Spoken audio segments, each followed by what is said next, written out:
Welcome, adventurers. Tonight, beneath the flickering torchlight of our grand hall, we gather to share legendary tales from distant realms, stories of magic, monsters, and mighty heroes, to guide you gently into the realm of dreams. Before we cross into the veil of slumber, take a moment to cast a support spell, smash the like button, and join our growing adventuring party by subscribing. Also, I'm curious what realm you're watching from. Whether you're tuning in from Waterdeep, the Sword Coast, or a cozy tavern in California, share your location in the comments below. Your presence strengthens our fellowship and helps our magical community grow ever stronger. Now, the dice have been rolled, and the time for storytelling has come. Get in a comfortable position, dim the lights, and let the journey begin. Chapter 1. The Dark Lord's Origin.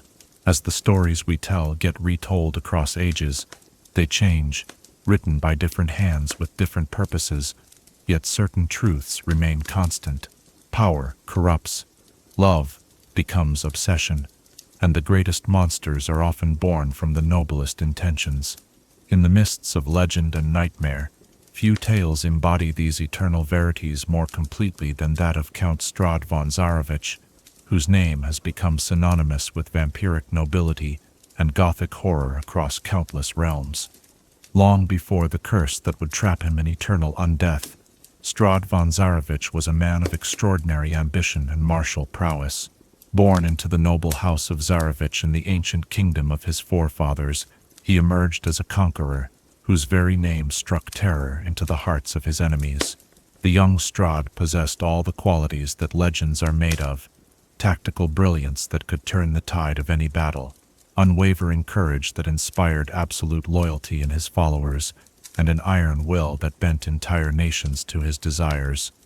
In those days when the world was younger, and the boundaries between civilization and wilderness were drawn in blood, Strahd carved his domain from the untamed lands with sword and strategy. The valley that would become known as Barovia was then a wild frontier, populated by scattered tribes and ancient evils that had lurked in shadow since time immemorial. Where others saw only dangerous wilderness, Strahd perceived opportunity. Where others retreated from the supernatural threats that haunted the dark forests, Strahd advanced with methodical determination. The conquest of Barovia was neither swift nor easy. For years, Strahd's armies battled not only mortal enemies, but creatures of nightmare that emerged from the deepest woods and highest peaks. Werewolves prowled the mountain passes, ancient hags whispered curses from their bog-bound lairs, and darker things still moved in the places where starlight feared to tread. Yet Strahd's tactical genius proved equal to every challenge. He studied his supernatural foes as carefully as any human adversary, learning their weaknesses and exploiting them with ruthless efficiency. As victory followed victory, Strahd's reputation grew beyond the borders of his expanding domain.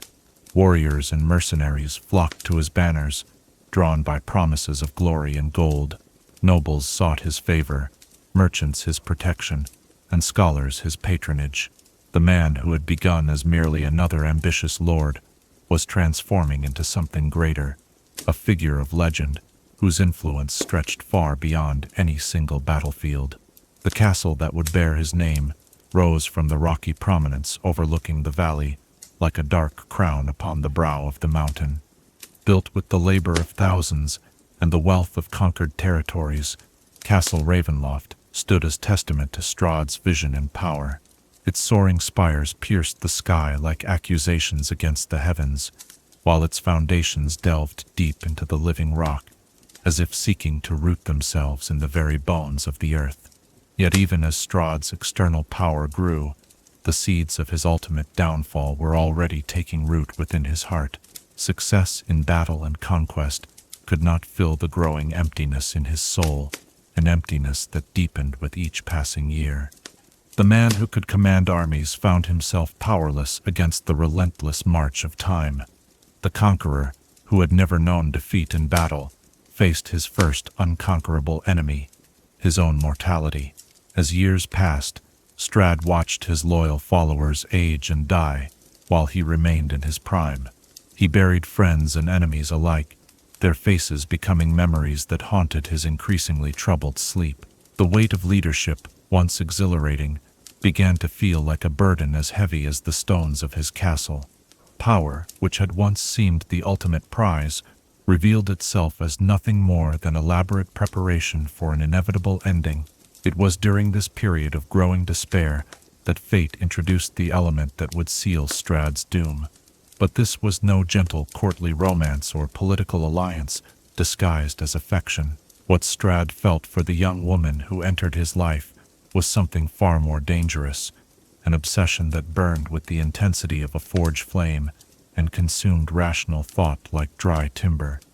The object of his fixation was beautiful beyond description, possessed of a grace that seemed to make the very air around her shimmer with possibility. In her presence, the hardened warrior found himself as helpless as a youth experiencing his first infatuation. She represented everything he had never allowed himself to want: innocence untouched by the brutalities of conquest, purity uncompromised by the necessities of rule, and most terrifying of all, the promise of meaning beyond mere accumulation of power. Yet even as love kindled in his heart, Strahd felt the cruel joke that fate had played upon him.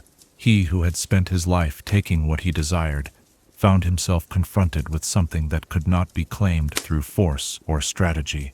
The woman's heart belonged to another, a younger man whose only advantage was the ability to offer her something Strahd, for all his power, could not: a love free from the shadows of conquest and ambition. As he watched the woman he loved prepare to marry another, something fundamental broke within Strahd von Zarovich. The careful restraint that had made him a great leader crumbled beneath the weight of desperate desire. The strategic mind that had conquered nations turned its full attention to a single, impossible goal: possessing what could never truly be possessed, keeping what time and nature decree must be lost. In the darkness of his despair, Strahd began to hear whispers, not the counsel of advisors or the prayers of priests, but something far more seductive and dangerous. The shadows themselves seemed to speak to him of alternatives, of powers that could grant what mortal strength could never achieve. Ancient knowledge, long suppressed by the light of civilization, beckoned from the deepest vaults of the castle's library. The texts he discovered spoke of bargains that could be struck with entities that existed beyond the boundaries of mortal understanding, powers that cared nothing for human morality or natural law, beings for whom the desperate desires of a lovesick lord were merely another form of currency to be traded. As Strahd read by candlelight in the depths of his castle, he began to understand that there were prices one could pay to transcend the limitations of flesh and time. On the night of his beloved's wedding to another, as celebrations echoed through the valley below, Count Strahd von Zarovich made the choice that would echo through eternity. Standing in the highest tower of his castle, looking down upon the revelry that celebrated his heart's defeat, he spoke words that had never been meant for mortal tongues. He offered his soul, his humanity, his very essence as payment for the power to transcend death itself. The response was immediate and terrible. Power flowed through him like liquid fire, remaking his flesh and blood into something altogether more terrible and enduring. As the transformation took hold, Strahd felt his humanity burning away like morning mist before the sun, leaving behind something that was neither wholly man nor beast, but something far more dangerous than either. In that moment of transcendence and damnation, Strahd von Zarovich, the man, died forever, and from his corpse arose Strahd the Vampire Lord, master of the undead, ruler of shadows, and prisoner of his own insatiable hunger. The castle that had once been a symbol of human achievement became a tomb for the living, and the valley that had known the pride of conquest was transformed into a realm of perpetual twilight. Thus began the true legend of Count Strahd von Zarovich, a tale that would be whispered in fear and fascination across countless worlds and ages. The conqueror, who had sought to claim eternity instead, found himself its prisoner, trapped forever in a cycle of hunger and longing that no amount of power could break. In seeking to transcend the human condition, he had instead become the embodiment of its darkest aspects, doomed to repeat the patterns of desire and disappointment for all time. And so we see how the mightiest of mortals can fall to the simplest of human emotions, how love unrequited can become a curse more binding than any chain forged in the depths of hell. In the story of Strahd's transformation from noble lord to undead monster, we witness the eternal truth that our greatest strengths often contain the seeds of our ultimate destruction. Chapter 2. The Curse of Immortality. There exists a terrible irony in the granting of one's deepest desires, for the gods and darker powers alike delight in answers that become questions, gifts that become curses, and solutions that birth greater problems than they solve.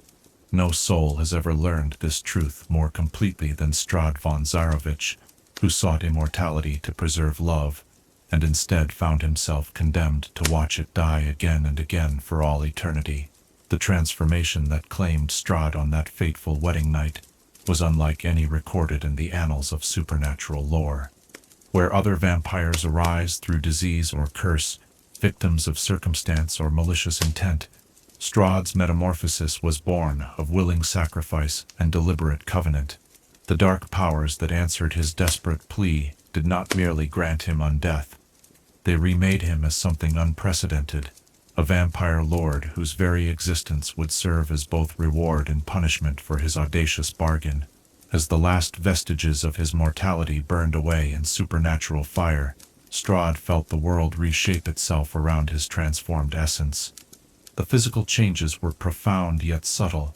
His flesh grew pale as moonlight on snow, his eyes acquired the predatory gleam of a nocturnal hunter, and his canine teeth elongated into instruments of feeding that would mark him forever as a creature of blood and shadow. Yet these alterations were merely the surface manifestations of a far more fundamental change that rewrote the very laws governing his existence.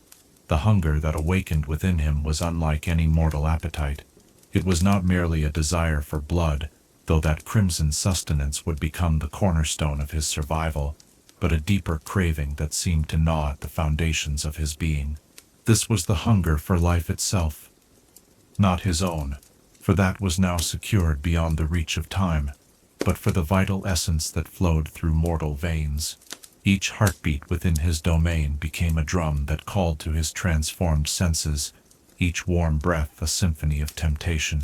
Yet, even as Strahd reveled in his newfound power, the cosmic forces that governed reality began to respond to the fundamental violation of natural law that his existence represented.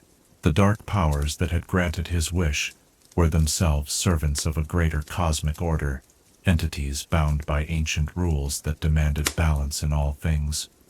If one soul was to be granted immortality through such unnatural means, then something of equal magnitude had to be sacrificed to maintain the equilibrium of existence. The punishment that followed was as swift as it was absolute. As dawn broke over the valley on the morning after Strahd's transformation, the very fabric of reality began to fray around the borders of his domain. Mists rose from the rivers and lakes, but these were no natural vapors born of temperature and humidity. They carried within them the essence of otherworldly realms, tendrils of the Shadowfell that reached into the material plane like grasping fingers. The Shadowfell itself responded to Strahd's transformation with something that might have been recognition or perhaps hunger.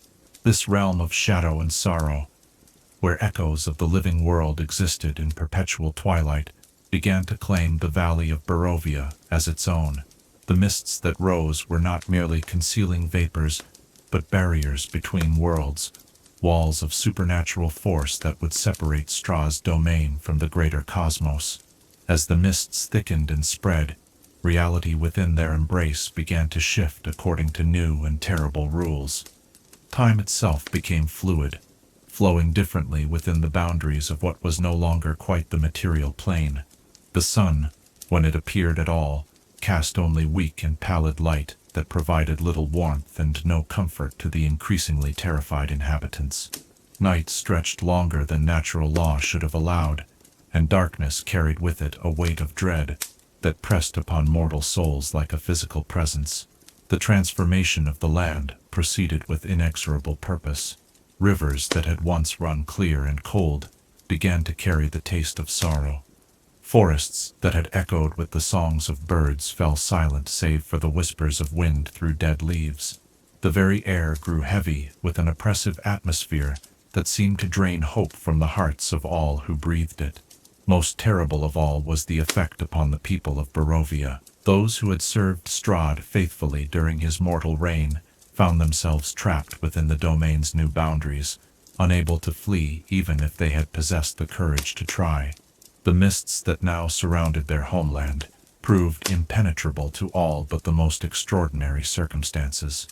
Travelers who entered seeking escape emerged days later from the same point of entry, their memories clouded and their spirits broken by the futile attempt. The cosmic punishment that bound Strahd to his domain was elegantly cruel in its precision.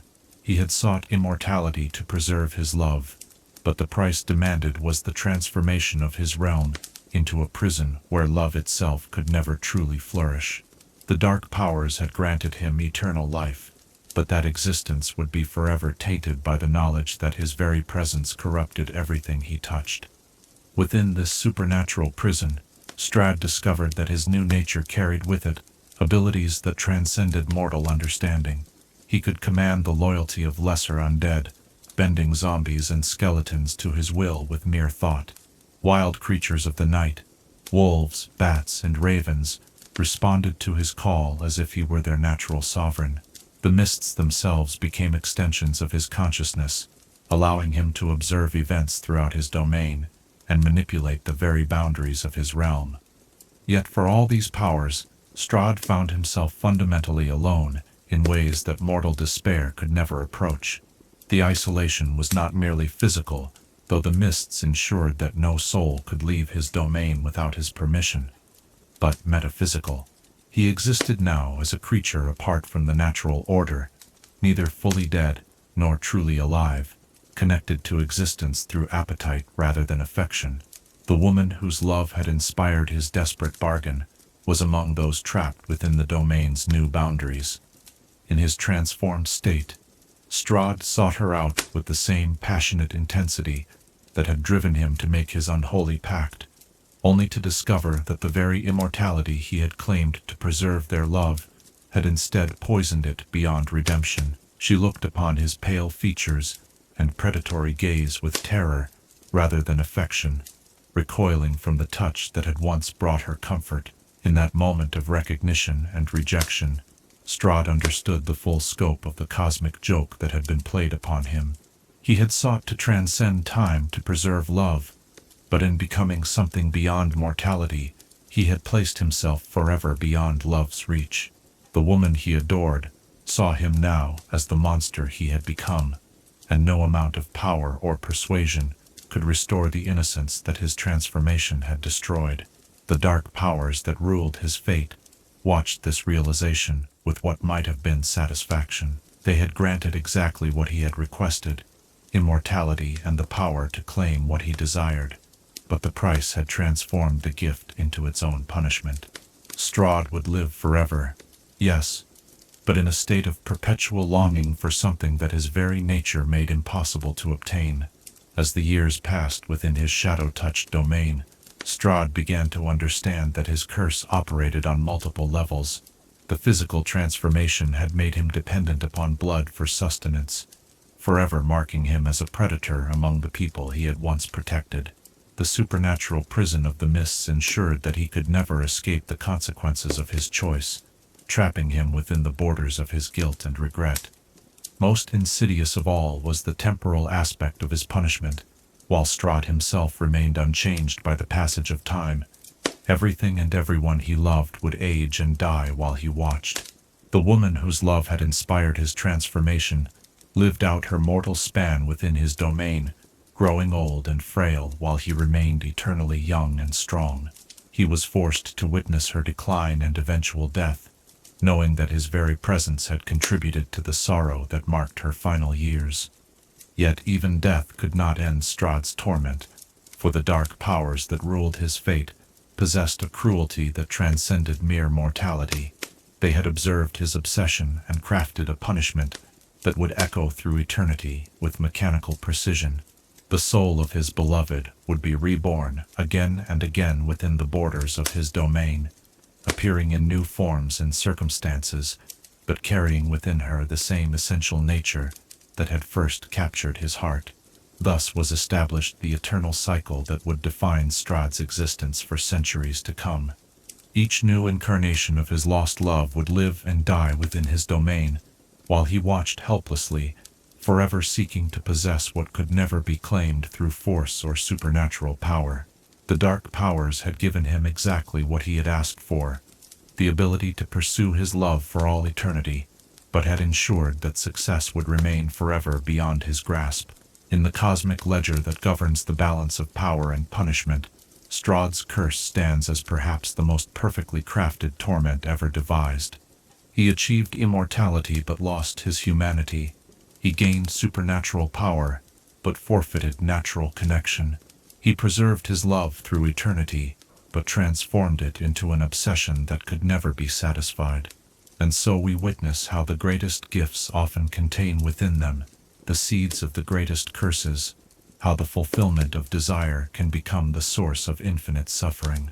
In Strahd's eternal imprisonment within the mists of Barovia, we see reflected the truth that some prices are too terrible to pay, even when we cannot see their full cost until the transaction is complete.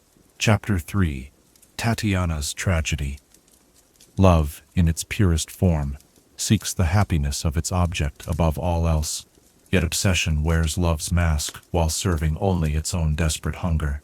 In the mist-shrouded realm of Barovia, no soul has suffered more completely from this distinction than Tatiana, whose name has become synonymous with beauty, tragedy, and the terrible price of being loved too intensely by one who cannot understand the difference between devotion and possession. Tatiana Fedorovna entered Strahd's life during the final years of his mortality, when the conquering lord had begun to feel the weight of time upon his shoulders like an unwelcome mantle.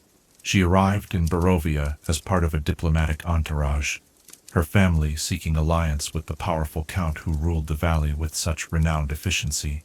From the moment she stepped into the great hall of Castle Ravenloft, her presence transformed the very atmosphere of the ancient stronghold.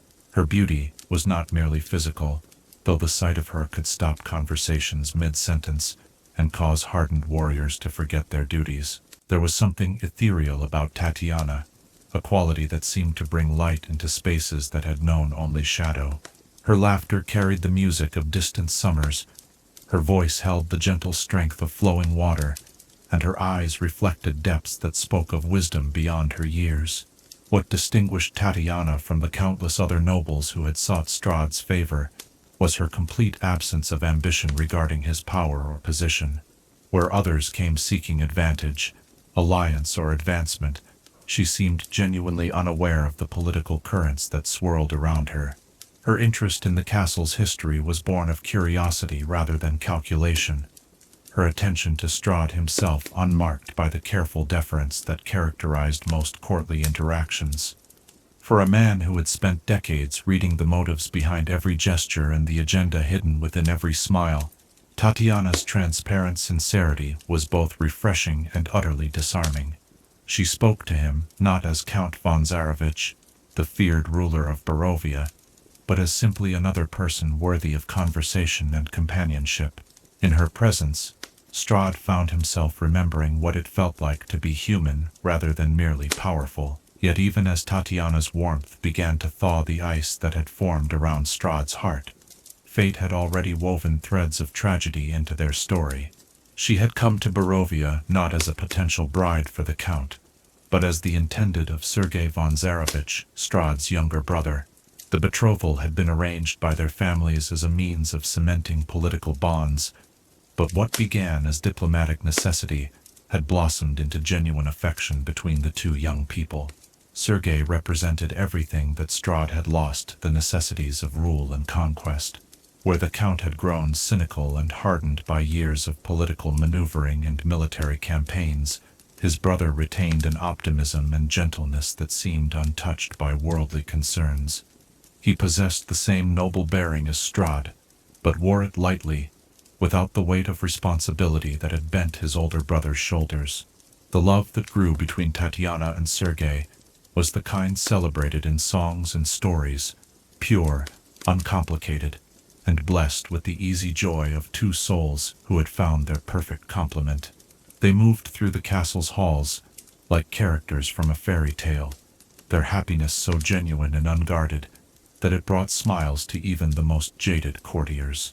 For Strahd, watching this courtship unfold was exquisite torture. Every shared glance between the lovers was a knife in his heart, every moment of their joy a reminder of his own growing isolation. He told himself that his feelings were merely protective, that his concern for Tatiana's welfare was appropriate for the lord of the domain. Yet in the honesty of his private moments, he could no longer deny the truth that burned within him like a forge flame. He loved her with an intensity that consumed rational thought and made mockery of his carefully maintained self-control. Every diplomatic conversation became an excuse to remain in her presence, every castle function an opportunity to observe her from across crowded rooms. He memorized the cadence of her speech, the grace of her movements, the way candlelight seemed to gather around her like eager courtiers. The tragedy of Strahd's love for Tatiana lay not merely in its impossibility, but in its fundamental misunderstanding of its object. Where he saw a goddess to be worshipped and possessed, she was simply a young woman seeking happiness and companionship. His love was vast and consuming, but it was also selfish in ways he could not recognize, focused more on his own need to possess and protect than on her actual desires and well-being. As the wedding between Tatiana and Sergei approached, Strahd's internal struggle reached a crescendo that would reshape the very fabric of reality within his domain. The rational part of his mind understood that his brother's happiness should bring him joy, that love freely given was more beautiful than any treasure that could be claimed through conquest. Yet these noble thoughts were overwhelmed by a darker truth. He could not bear to lose her, not to time, not to another, not to anything in this world or the next. On the night of Tatiana and Sergei's wedding, as celebrations echoed through the valley below Castle Ravenloft, Strahd made the choice that would damn them all. In his desperation to possess what could never be claimed, he struck a bargain with powers that existed beyond the boundaries of mortal understanding. The transformation that followed claimed not only his humanity, but sealed the fate of everyone trapped within Barovia's borders. The immediate consequence of Strahd's unholy transformation was the destruction of the very love he had sought to preserve. When he appeared before Tatiana in his new form, pale and terrible with the mark of undeath upon him, her reaction was one of horror rather than recognition. The man she had known as her beloved's noble brother had become something altogether more sinister, a predator whose very presence seemed to drain warmth from the air. In that moment of mutual recognition, his desperate hope and her terrified rejection, the eternal cycle that would define their relationship was established.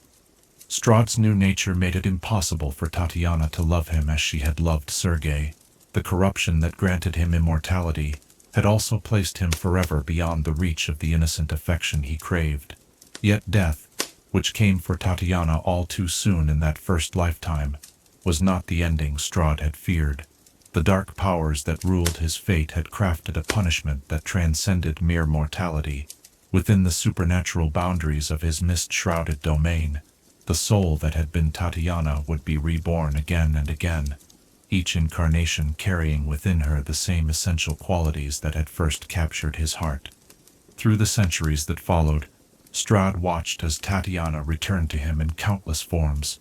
Sometimes she appeared as a peasant girl, whose beauty shone through humble circumstances, other times as a noble lady whose grace elevated every gathering she attended. Each incarnation possessed the same fundamental nature, the warmth, the sincerity, the capacity for joy that had first drawn his attention. Yet each was also a unique individual, with her own dreams, fears, and desires. The cruelest aspect of this eternal return was its variation.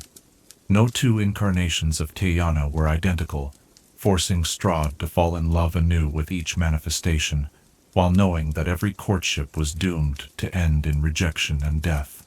He could not simply rely on past knowledge or previous conversations, for each version of his beloved was simultaneously familiar and utterly new. Some incarnations lived lives of relative peace within the domain's borders, growing old naturally while Strahd watched from the shadows with the patience of the eternally damned.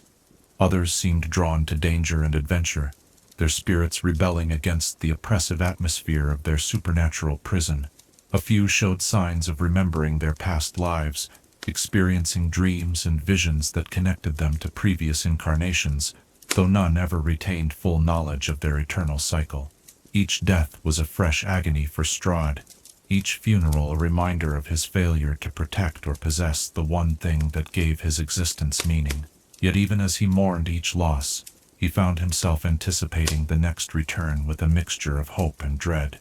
Perhaps this time would be different. Perhaps this incarnation would see past his monstrous nature to the love that drove his actions. Perhaps this courtship would end in acceptance rather than rejection. The pattern established in those early centuries would repeat itself endlessly.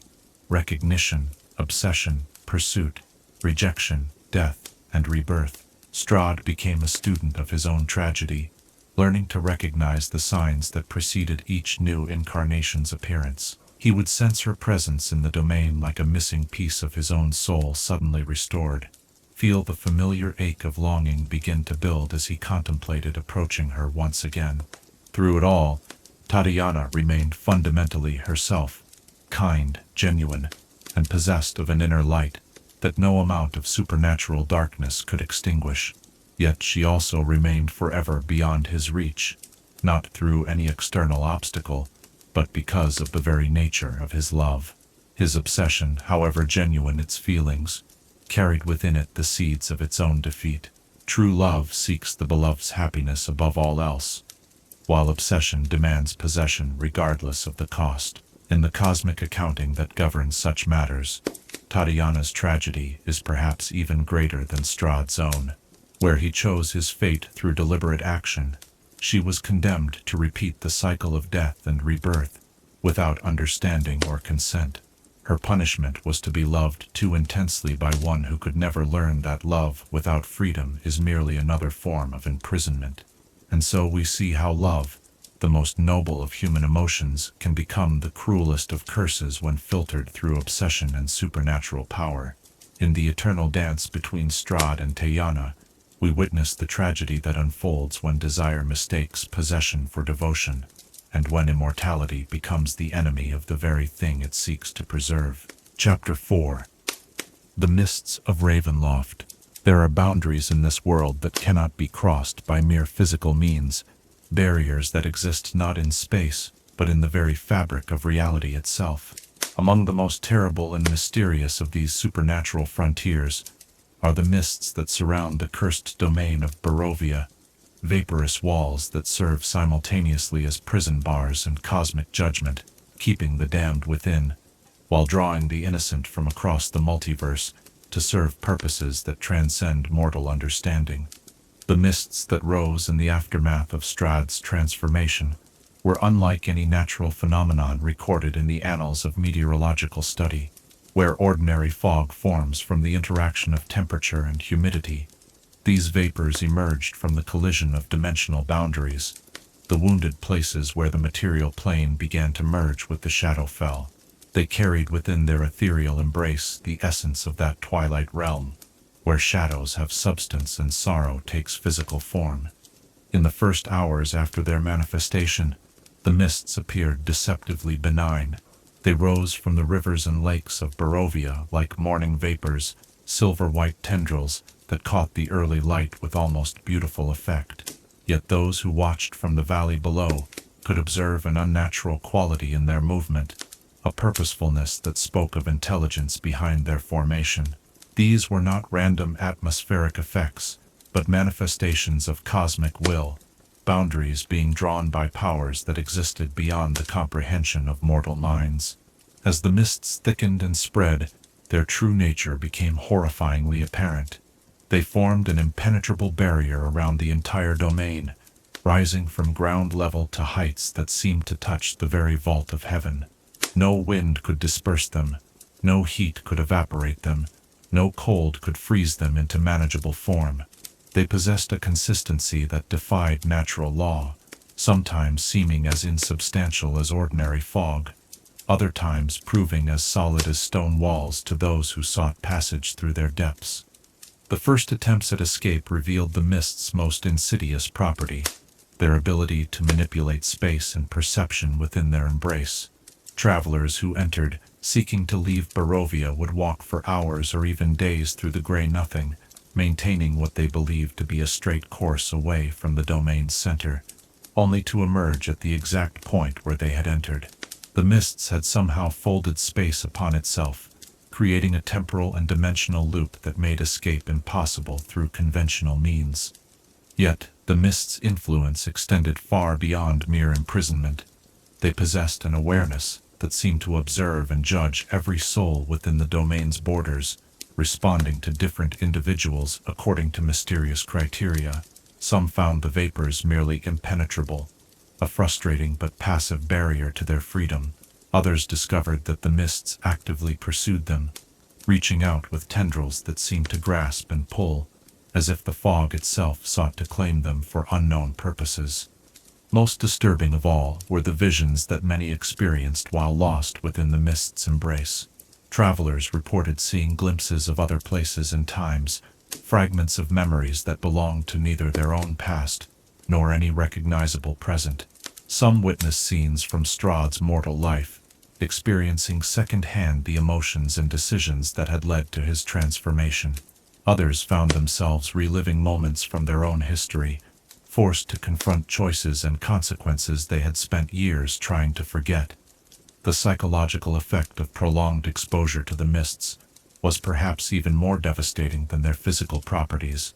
The gray nothing that surrounded trapped souls seemed to seep into their minds, bringing with it a despair that felt both alien and familiar. Hope became difficult to maintain when surrounded by endless, unchanging fog that offered no landmarks, no sense of progress, no indication that escape was even theoretically possible. Yet for all their power to imprison, the mists possessed another quality that seemed to contradict their primary function. They could also serve as passages, drawing souls from across the multiverse into Barovia's borders. This apparent contradiction revealed the deeper purpose behind their existence, the cosmic plan that governed their seemingly random behavior. The mists were not merely prison walls but also recruitment agents, seeking specific types of individuals to serve roles in the eternal drama that played out within the domain. The selection process by which the mists chose their targets remained largely mysterious, guided by criteria that mortal minds could only dimly perceive. Yet certain patterns emerged over the centuries of observation. The mists seemed drawn to heroes, to individuals who possessed the courage and moral conviction necessary to challenge evil in its most fundamental forms. They called to paladins whose faith burned bright enough to illuminate the darkest corners, to warriors whose sense of justice had been honed by years of righteous battle. The method of transport was as varied as the individuals selected. Some found themselves enveloped by mist during moments of crisis, pulled from their own worlds just as death seemed certain or defeat inevitable. Others were drawn in during quieter moments, perhaps while traveling lonely roads or exploring ancient ruins where the boundaries between worlds grew thin. A few actively sought passage, having heard rumors of the cursed domain, and believing themselves capable of ending its supernatural tyranny. The experience of being transported through the mists was universally described as disorienting and deeply unsettling. Travelers reported a sensation of falling through endless gray nothing, accompanied by whispers in languages that seemed both alien and familiar. Some experienced vivid dreams or visions during their passage, glimpses of the doom that awaited them or the destiny they were meant to fulfill within Barovia's borders. Upon arrival in the domain, newcomers invariably found themselves deposited at locations that seemed chosen with deliberate purpose. Heroes might emerge near villages under threat, their presence timed to coincide with moments when intervention could make the greatest difference. Scholars and sages often found themselves near repositories of ancient knowledge, positioned to uncover secrets that could aid in understanding the domain's curse. The mists, it seemed, possessed an uncanny ability to place individuals where they would be most likely to serve the mysterious purposes of their transport. The dark powers that governed the Mist's behavior operated according to a cosmic perspective that mortal minds could barely fathom. They viewed the eternal struggle between Strahd and those who opposed him not as a simple conflict between good and evil, but as a complex equation requiring constant rebalancing. Each new group of heroes represented fresh variables in this calculation, their unique abilities and moral qualities adding new dimensions to the eternal drama. From the Dark Power's perspective, the Mists served multiple functions within their grand design. They maintained the domain's isolation, ensuring that Strahd's curse could not spread beyond Barovia's borders, while preventing his escape from cosmic justice. They provided fresh challenges for the Vampire Lord, preventing his existence from becoming stagnant through the introduction of new opponents and circumstances. Most importantly, they offered opportunities for redemption and damnation alike, creating scenarios where both monster and hero could choose their ultimate fate. The Mist's relationship with time itself was perhaps their most mysterious aspect. Within their embrace, temporal flow seemed to operate according to rules that defied conventional understanding. Some travelers emerged to find that centuries had passed in their home worlds during what felt like days within the fog. Others discovered that they had somehow arrived in Barovia before they had departed their original locations, creating paradoxes that suggested the Mists could manipulate causality itself. This temporal fluidity allowed the Mists to draw heroes from across not only space but time, gathering champions from different eras and realities to face threats that required their unique perspectives and abilities. A medieval knight might find himself fighting alongside a gunslinger from a western frontier, their combined skills necessary to overcome challenges that neither could face alone. The emotional and psychological impact of the Mists extended far beyond their role as dimensional barriers. For the inhabitants of Barovia, they represented the ultimate symbol of their imprisonment, a constant reminder that escape was impossible and hope was futile. The gray walls that surrounded their world served as a daily testament to their powerlessness, their dependence upon the whims of cosmic forces that cared nothing for their individual desires or dreams. Yet for those who dared to study them closely, the Mists also offered glimpses of hope. They proved that powers greater than Strahd existed, that his dominion was limited, and his authority constrained by cosmic law. The very fact that heroes could be summoned from beyond the domain's borders suggested that the curse was not absolute, that possibilities for change and redemption remained within the eternal gray that surrounded their world. The Mists of Ravenloft thus stand as perhaps the most perfect metaphor for the human condition within a universe governed by forces beyond our comprehension. They represent the boundaries that constrain our choices, while simultaneously opening doorways to opportunities we never imagined. They serve as both prison and passage, curse and calling, despair and hope made manifest in vaporous form.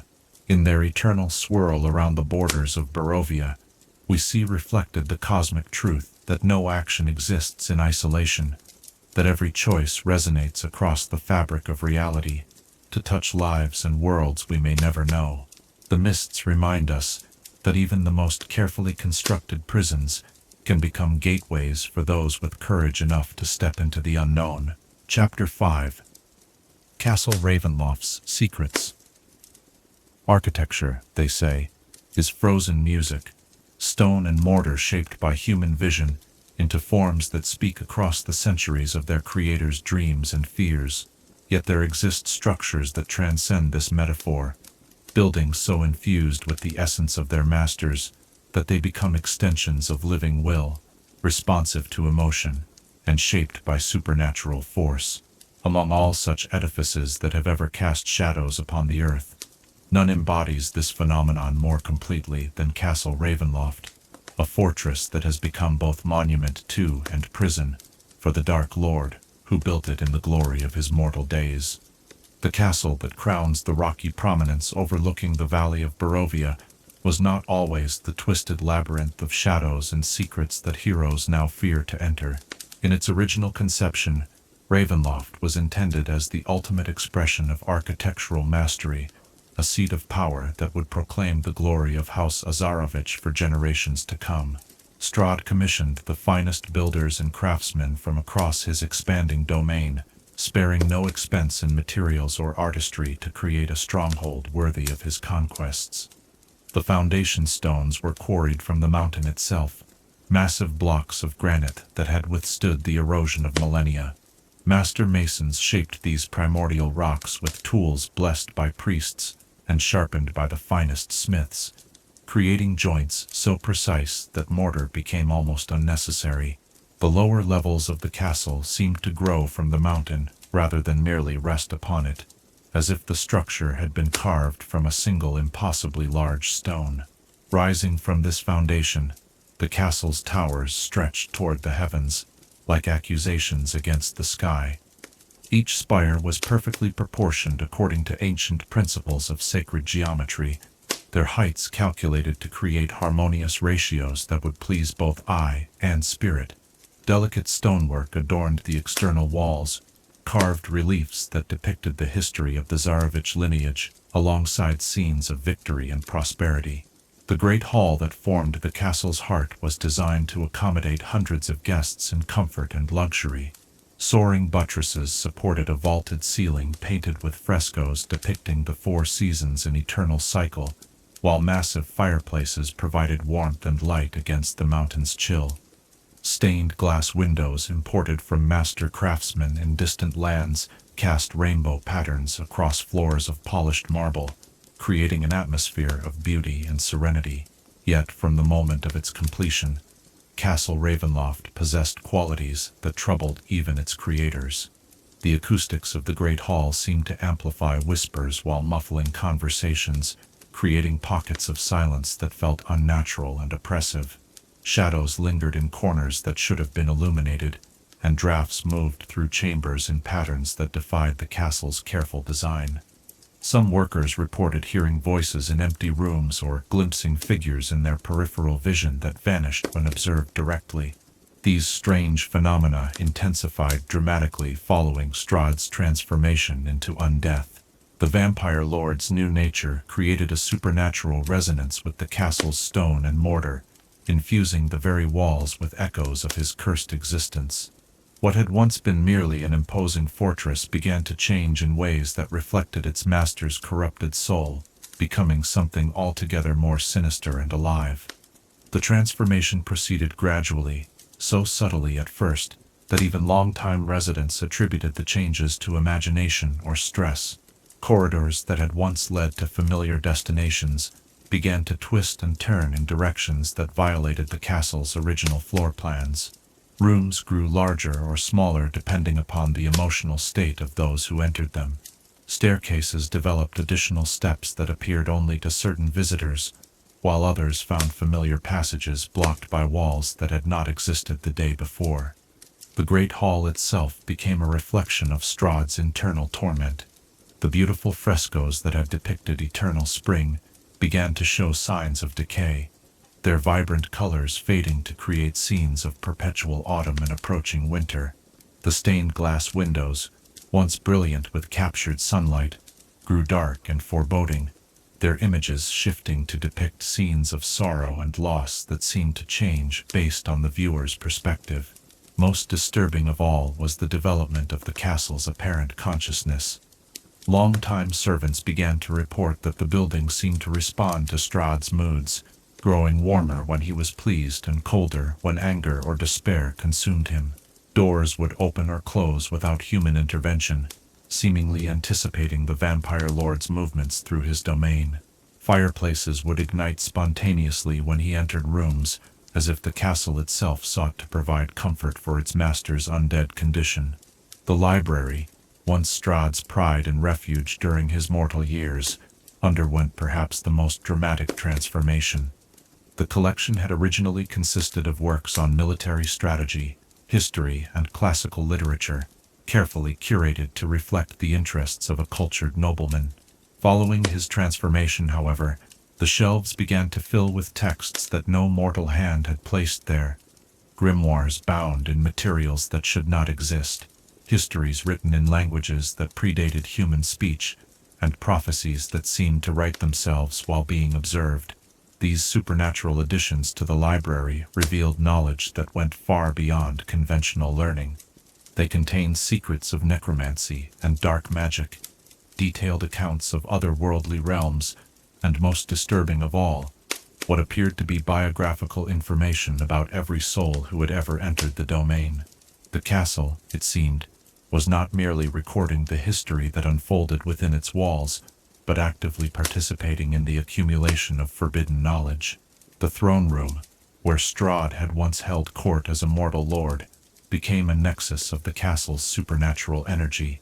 The carved throne itself seemed to merge with its occupant during his periods of contemplation, creating a symbiotic relationship between vampire and seat of power.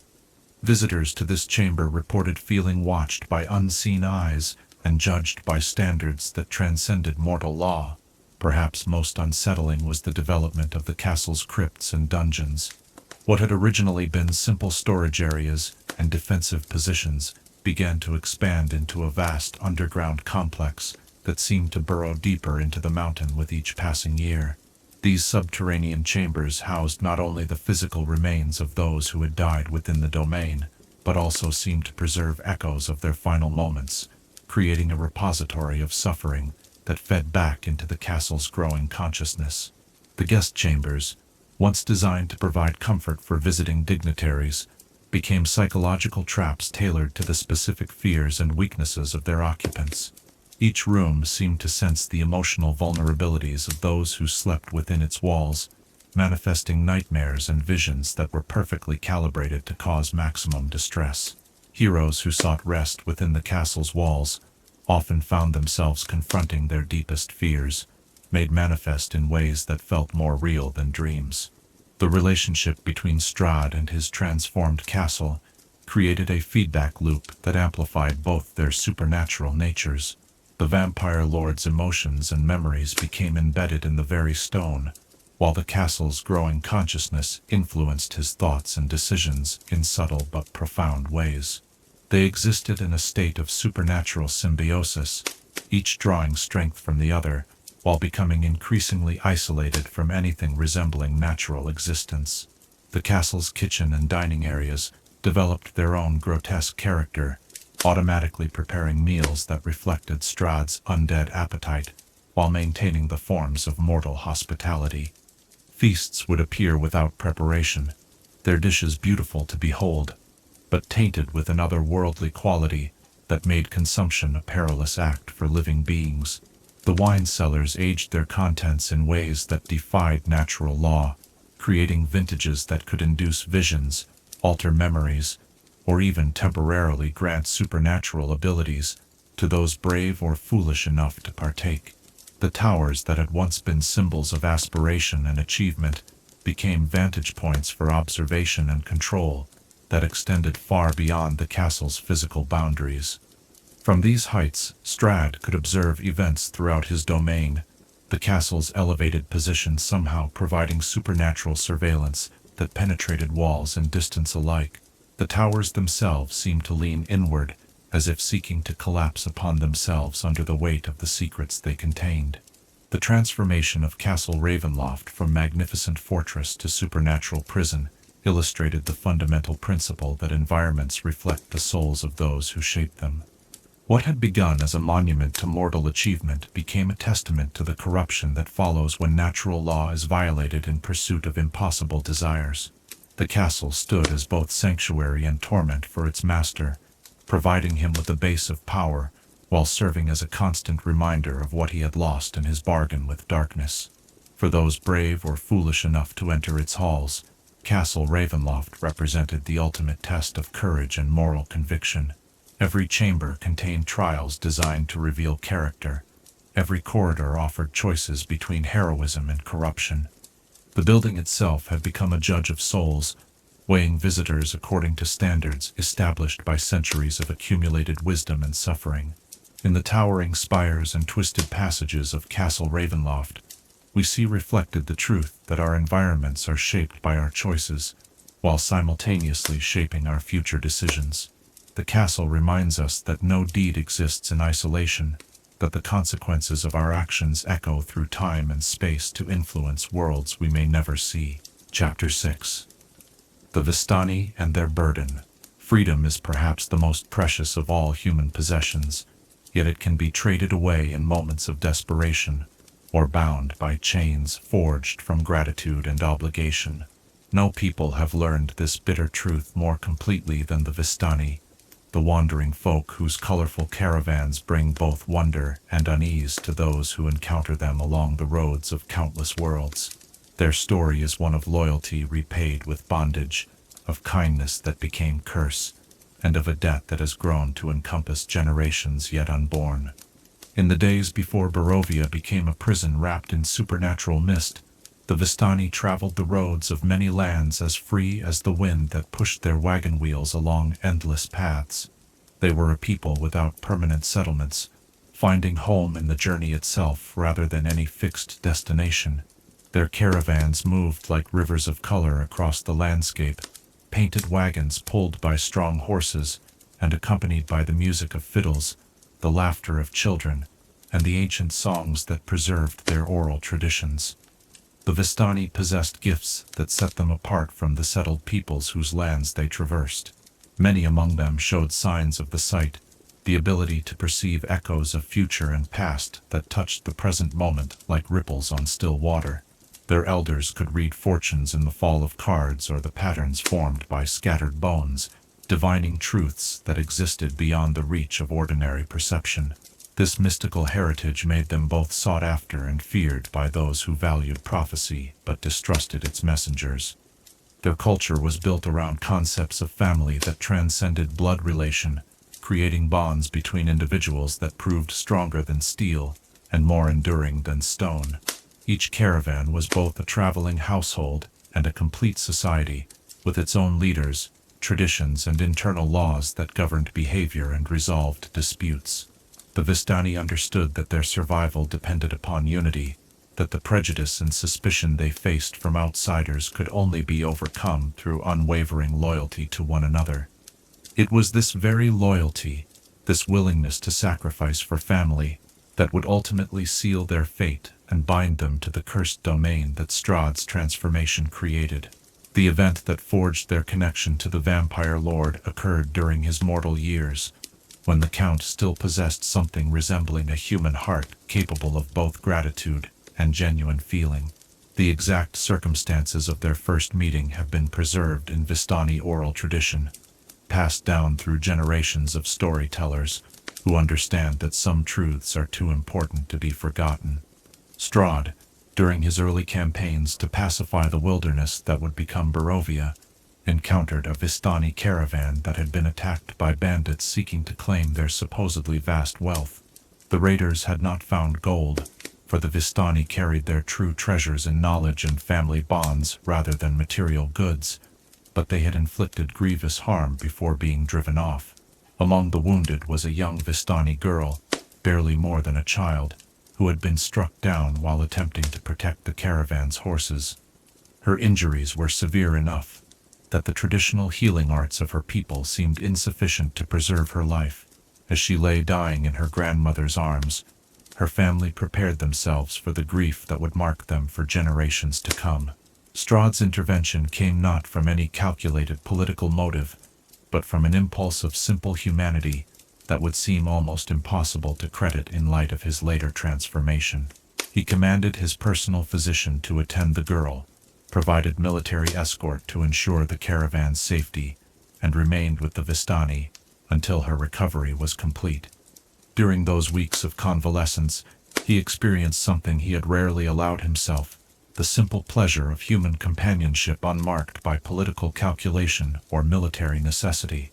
The Vistani repaid his kindness with loyalty that went far beyond mere gratitude. When Strahd's campaigns faced their most difficult challenges, Vistani scouts provided intelligence that proved crucial to his victories. When his supply lines were threatened by enemy action, Vistani caravans appeared with provisions and materials that kept his armies in the field. When diplomatic missions required messengers who could travel safely through hostile territory, The Vistani offered their services without thought of compensation. This relationship might have remained a simple alliance between friends had fate not intervened with the cosmic catastrophe of Strahd's transformation. When the vampire lord's bargain with dark powers sealed the domain within its prison of mist, the Vistani found themselves caught within the supernatural boundaries that separated Barovia from the rest of existence. Their caravans, which had been visiting their old friend and benefactor, discovered that the roads they had traveled for generations no longer led to familiar destinations. The initial realization of their imprisonment was perhaps more devastating for the Vistani than for any other inhabitants of the domain. Where farmers and merchants might adapt to confinement within familiar borders, the Vistani had built their entire culture around movement and freedom. To be trapped within the boundaries of a single realm, however large, was to be denied the very essence of their identity. Yet even in their despair, the Vistani maintained their loyalty to the man who had once saved one of their children. When Strahd appeared before them in his transformed state, terrible with the mark of undeath upon his pale features, they did not flee or reject him as others had done. Their leader, the grandmother of the girl whose life he had preserved, looked upon the monster he had become, and saw still the traces of the man who had shown them kindness. In that moment of acceptance, the cosmic forces that governed the domain's supernatural laws forged a connection between the Vistani and their transformed benefactor that would endure for centuries. They became his agents in ways that transcended mere employment or alliance, bound to serve his purposes by obligations that operated on levels deeper than conscious choice. The dark powers that ruled Strahd's fate extended their influence to encompass his most loyal servants, making them part of the eternal drama that played out within the mist-shrouded realm. The nature of this binding was subtle but absolute. The Vistani retained their free will in most matters, continuing to govern themselves according to their traditional laws and customs. Yet when Strahd required their services, they found themselves compelled to respond with the same loyalty they had once offered freely. They became his eyes and ears throughout the domain, reporting on events and activities that might threaten his rule or provide opportunities for his purposes. More disturbing still was their role in the recruitment of heroes from beyond the domain's borders. The mists that served as both prison and passage often deposited newly arrived adventurers near Vistani encampments, where the wandering folk would provide aid and guidance that seemed generous but served Strahd's ultimate plans. They became unwilling instruments in the cosmic joke that brought heroes to challenge their master, knowing that each group they helped might be the one to finally end his reign. The burden of this dual existence weighed heavily upon Vistani souls. They remained capable of genuine kindness and assistance, often developing real affection for the heroes they aided. Yet they were also aware that their help served purposes beyond their control, that their loyalty to Strahd made them complicit in tragedies they were powerless to prevent. This knowledge created a melancholy that permeated their culture, a sorrow that could be heard in their music and seen in the eyes of their elders. Some among the Vistani sought to escape their supernatural bondage through various means. A few attempted to leave the domain entirely, only to discover that the mists would not permit their passage. Others tried to resist Strahd's commands directly, finding that their efforts were undermined by compulsions they could not consciously recognize. The wisest among them learned to find freedom within the constraints of their service, choosing how to fulfill their obligations rather than fighting against their existence. The Vistani's relationship with prophecy became both blessing and curse within their supernatural prison. Their gift of sight allowed them to perceive the threads of fate that wove through the domain's eternal drama. But this knowledge came with the understanding that they were largely powerless to change what they foresaw. They could read the cards that predicted a hero's doom or glory, but they remained bound to serve the very master whose defeat they might prophesy. Their children, born within the domain's borders, inherited both the gifts and burdens of their ancestors. Each new generation found themselves bound by obligations they had never chosen, servants to a master they had never betrayed, prisoners in a realm they had never sought to enter.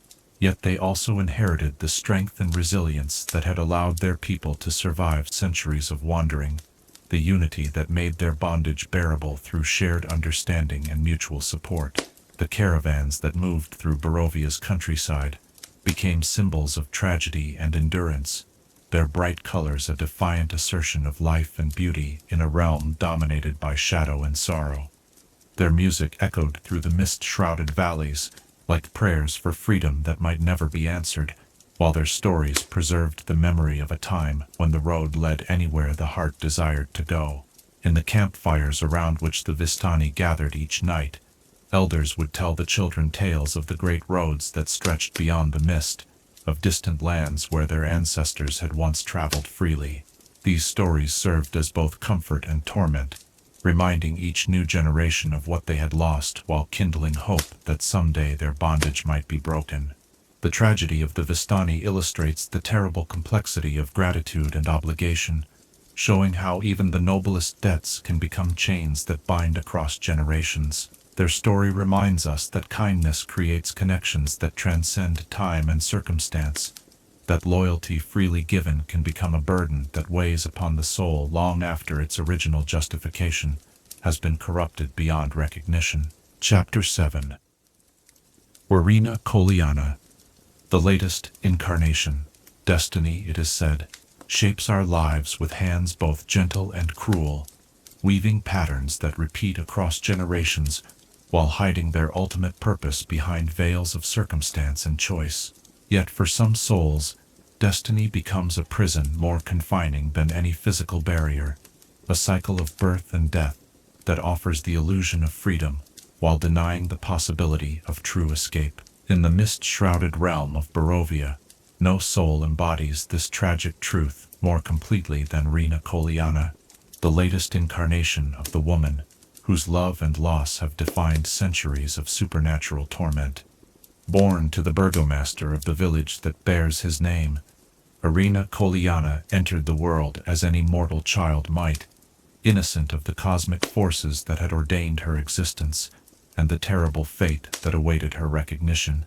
Her early years passed in the relative peace that proximity to authority could provide within Barovia's oppressive atmosphere, shielded by her father's position from the worst deprivations that plagued the domain's common folk. Yet even in childhood, there were signs that set Ireena apart from her contemporaries, hints of the supernatural heritage that connected her to powers and purposes beyond mortal understanding. Her beauty, while still budding, possessed a quality that seemed to transcend mere physical appearance, carrying within it an ethereal grace that drew attention and inspired protection in equal measure. More telling still were the dreams that visited her sleeping hours, visions of places and people she had never seen yet somehow remembered with startling clarity. As Ireena matured into womanhood, these distinctive qualities intensified rather than faded. Her beauty blossomed into something that seemed to make the very air around her shimmer with possibility, as if her presence brought light into spaces that had known only shadow.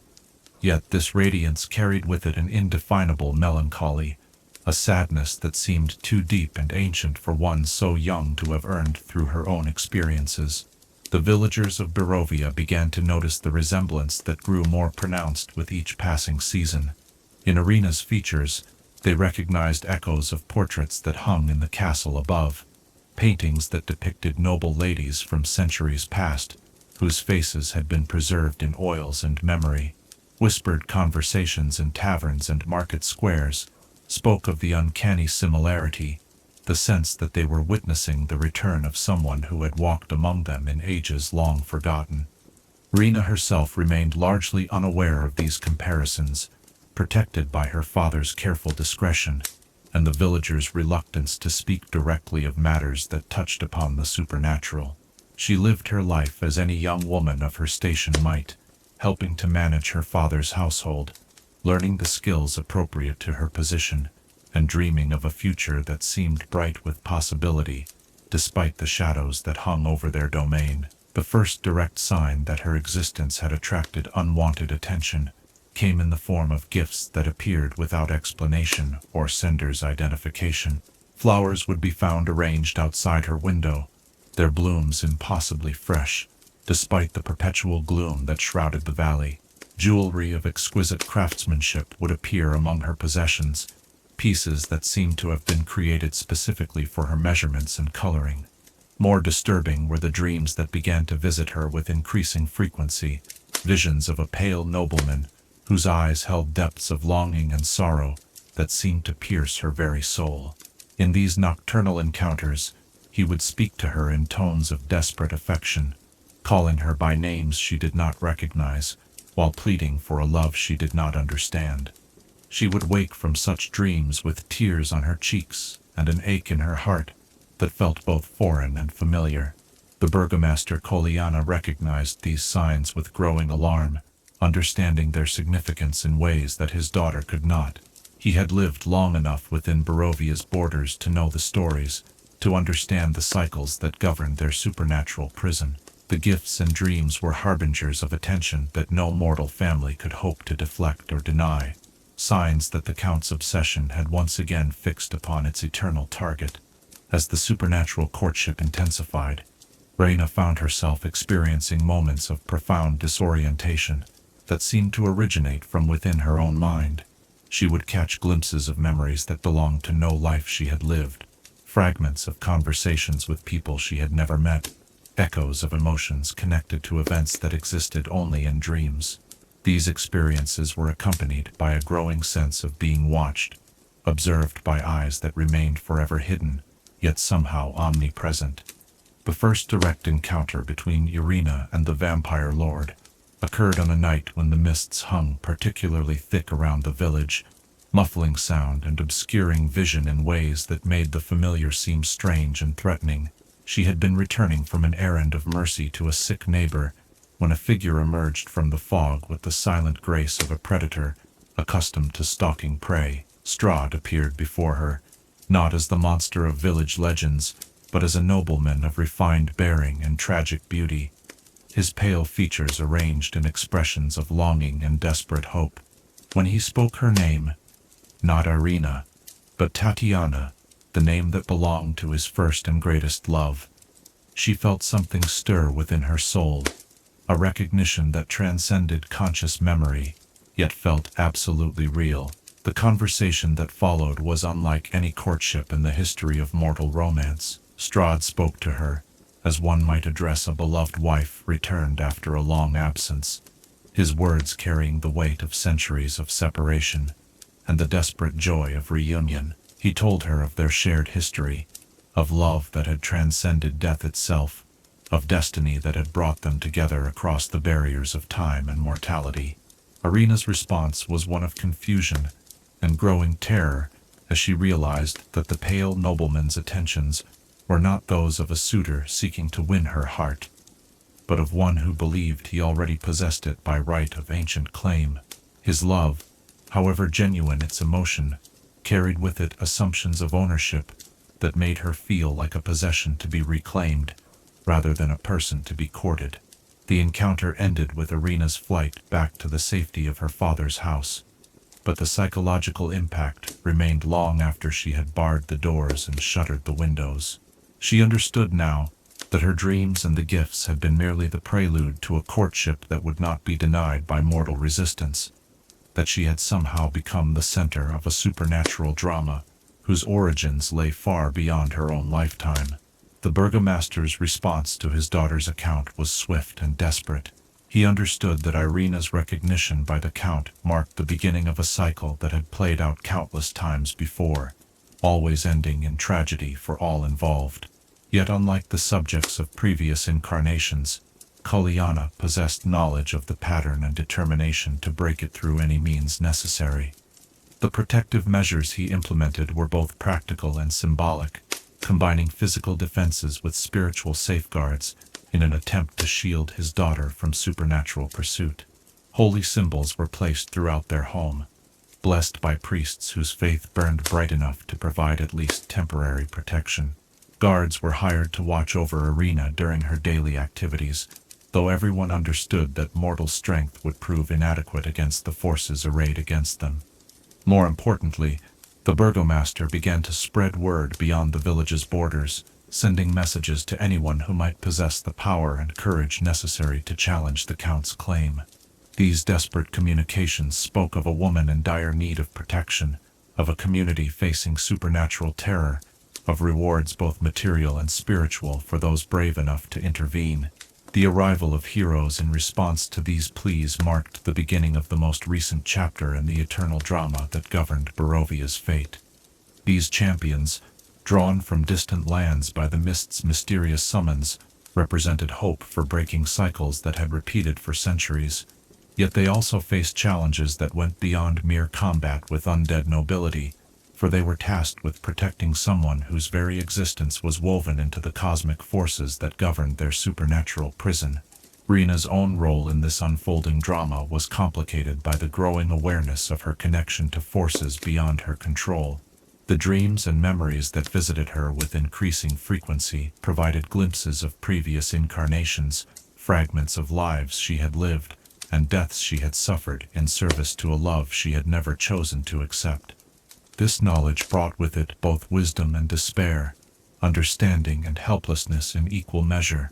The psychological burden of learning that her entire existence was merely the latest iteration of an eternal cycle proved almost as challenging as the physical danger represented by Strahd's pursuit. Ireena struggled to maintain her sense of individual identity while confronting evidence that she was merely playing a role written by cosmic forces that cared nothing for her personal desires or dreams. Yet, within this struggle, something remarkable began to emerge.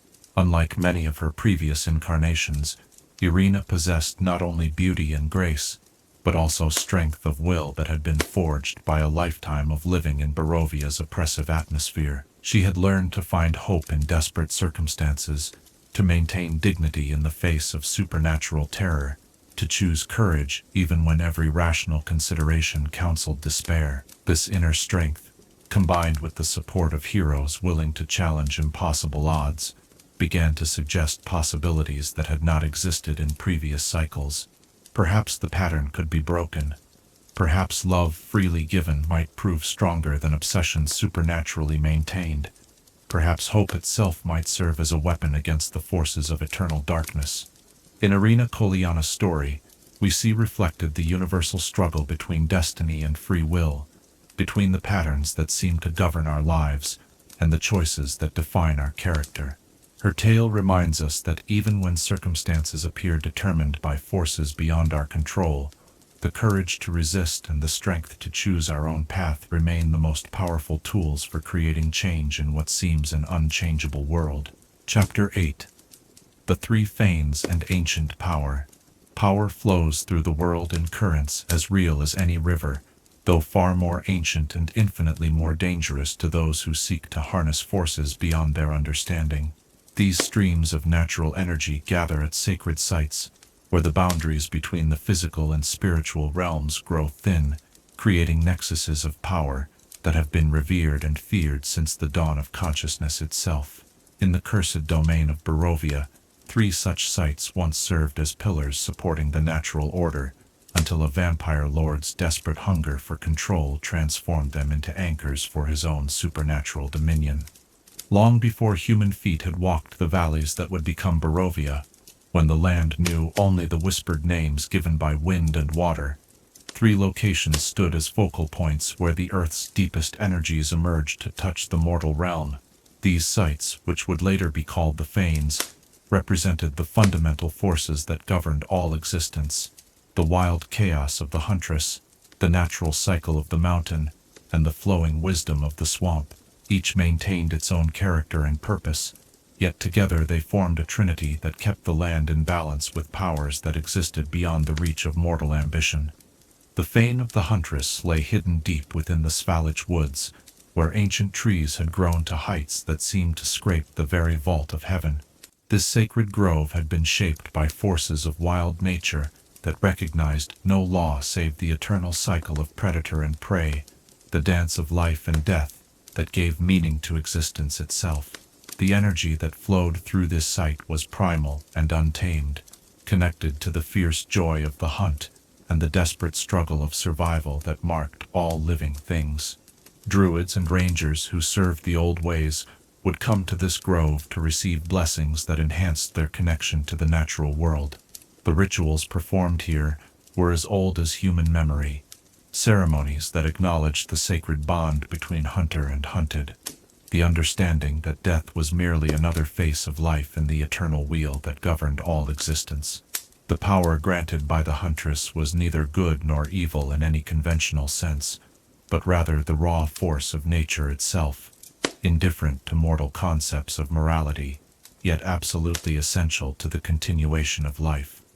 The fane of the mountain stood upon the heights that overlooked the valley, where wind and weather had carved symbols into living rock that seemed to shift and change with the movement of clouds across the sky. This site embodied the patient strength of stone and the slow wisdom that came from observing the passage of ages from an eternal perspective.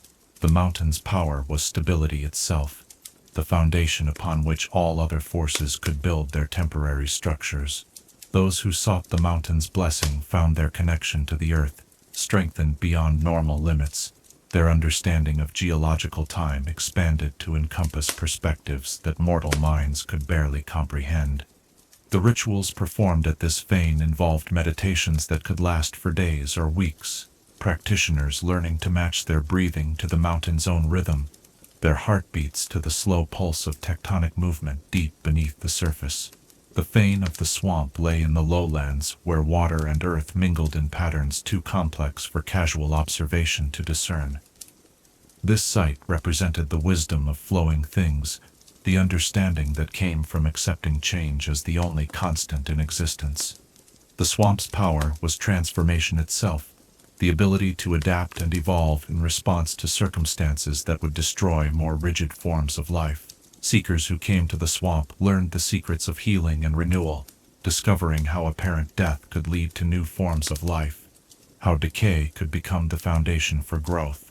The ceremonies performed here involved submersion in waters that carried memories of every creature that had ever lived and died within their embrace, granting visions that revealed the interconnected nature of all existence. For millennia, these three fans maintained the natural balance that allowed life to flourish within the valley. Their combined influence created an environment where supernatural forces remained in harmony with physical law, where magic flowed according to patterns established by cosmic wisdom rather than individual will. The land itself thrived under their protection, supporting communities that understood their dependence upon forces greater than human ambition. The corruption of the Fanes began during Strahd's mortal reign, though the vampire lord was not initially aware of their existence or significance. His campaigns of conquest had focused on defeating human enemies and claiming territory through conventional military means, paying little attention to the spiritual geography that gave the land its underlying character.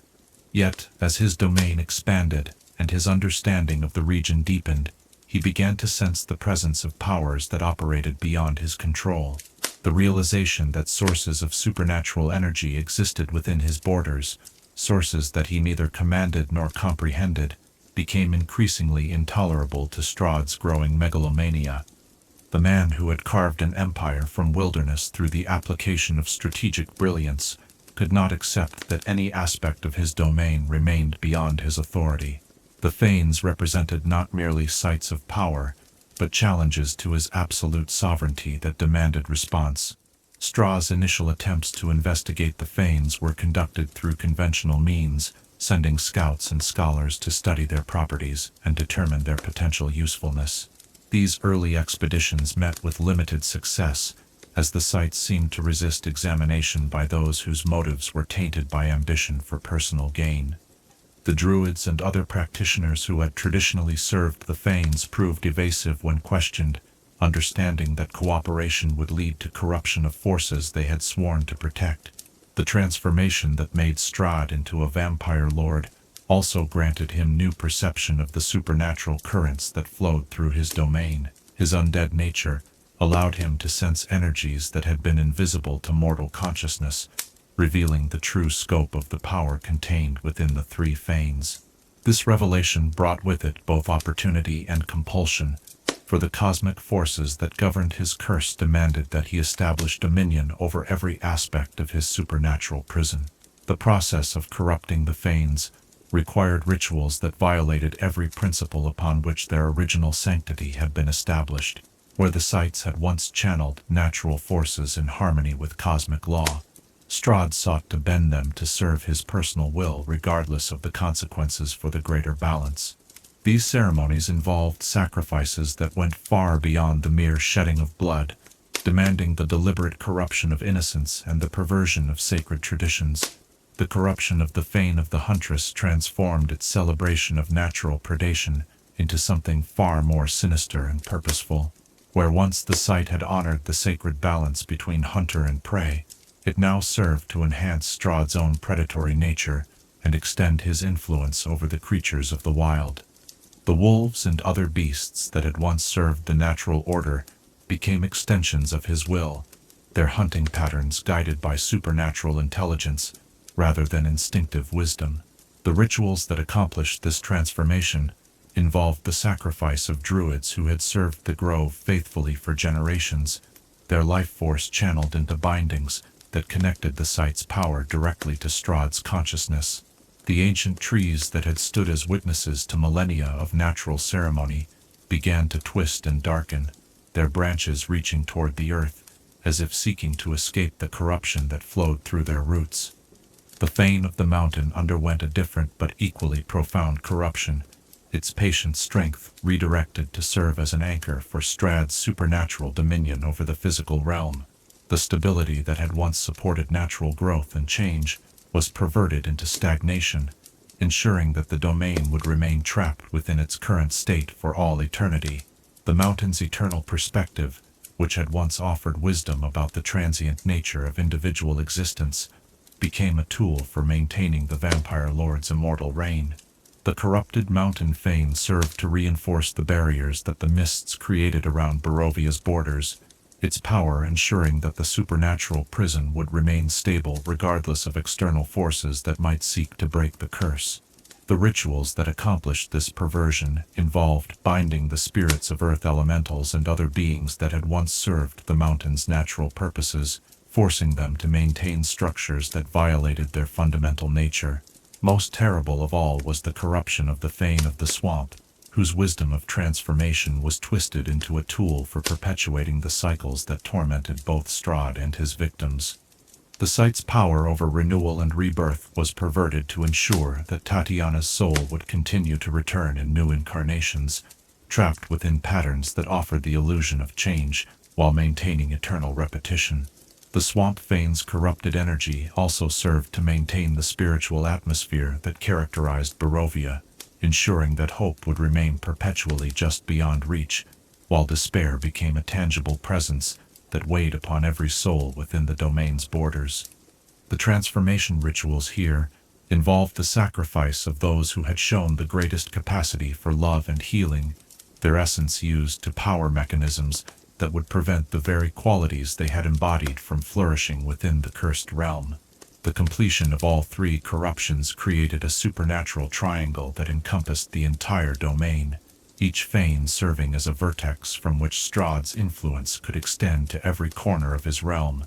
The power that had once maintained natural balance now served to enforce the unnatural laws that governed his vampiric existence, ensuring that his curse would remain stable and self-perpetuating regardless of external interference. The corrupted fanes also served as repositories for the collective suffering that had accumulated within Barovia over the centuries, storing the essence of every tragedy, every loss, every moment of despair that had occurred within the domain's borders. This accumulated anguish became a resource that Strahd could draw upon to strengthen his own supernatural abilities and resist attempts at liberation or redemption. For heroes who sought to challenge Strahd's dominion, the corrupted fanes represented both obstacle and opportunity. Their power was so fundamental to the vampire lord's control that disrupting their corruption might weaken his hold over the domain significantly. Yet the rituals necessary to cleanse sites so thoroughly polluted by centuries of perverted energy would require sacrifices and risks that might prove as dangerous as the original corruption. The very existence of the corrupted fanes served as a reminder that power without wisdom inevitably leads to corruption, that the attempt to control forces beyond our understanding transforms us into servants of the very energies we sought to master. In their twisted forms, we see reflected the truth that no victory achieved through the violation of natural law can ever truly be sustained, that dominion built upon foundations of corruption must inevitably crumble under the weight of its own contradictions. Chapter 9. Allies in Darkness. Hope, in lands touched by supernatural curse, often wears the face of tragedy, manifesting through souls who have been broken by their struggles, yet refuse to surrender to the darkness that surrounds them. These unlikely allies emerge from the deepest shadows, not because they have escaped corruption, but because they have stared into the abyss and chosen to fight against it, even when victory seems impossible. In the mist-shrouded realm of Barovia, no figure embodies this paradox more completely than Rudolf van Richten, whose decades-long quest for vengeance transformed him into both monster and hero, destroyer and savior, in the eternal war against undead tyranny. Van Richten's story begins far from Barovia's cursed borders, in a land where the sun shone bright and clean, where children played in streets unmarked by supernatural terror, and where a learned physician could practice his healing arts in service to life rather than death. He was a man of science and reason, trained in the medical traditions that sought to understand the human body through empirical observation and rational analysis. His days were filled with the simple satisfaction of treating ailments, mending bones, and bringing comfort to those whose suffering could be eased through knowledge and skill. The transformation that would make Van Richten into one of the most feared hunters of undead creatures in existence began with a single moment of loss so profound that it shattered every assumption upon which he had built his life. His son, barely old enough to have begun showing the promise that every father sees in his child, was taken by creatures that should not have existed according to everything Van Richten believed about the natural order. Vampires, beings that violated every law of physics and biology that governed mortal existence, had claimed his boy not merely for sustenance, but for recruitment into their own damned ranks. The grief that consumed Van Richten in the aftermath of his son's transformation went beyond ordinary parental mourning.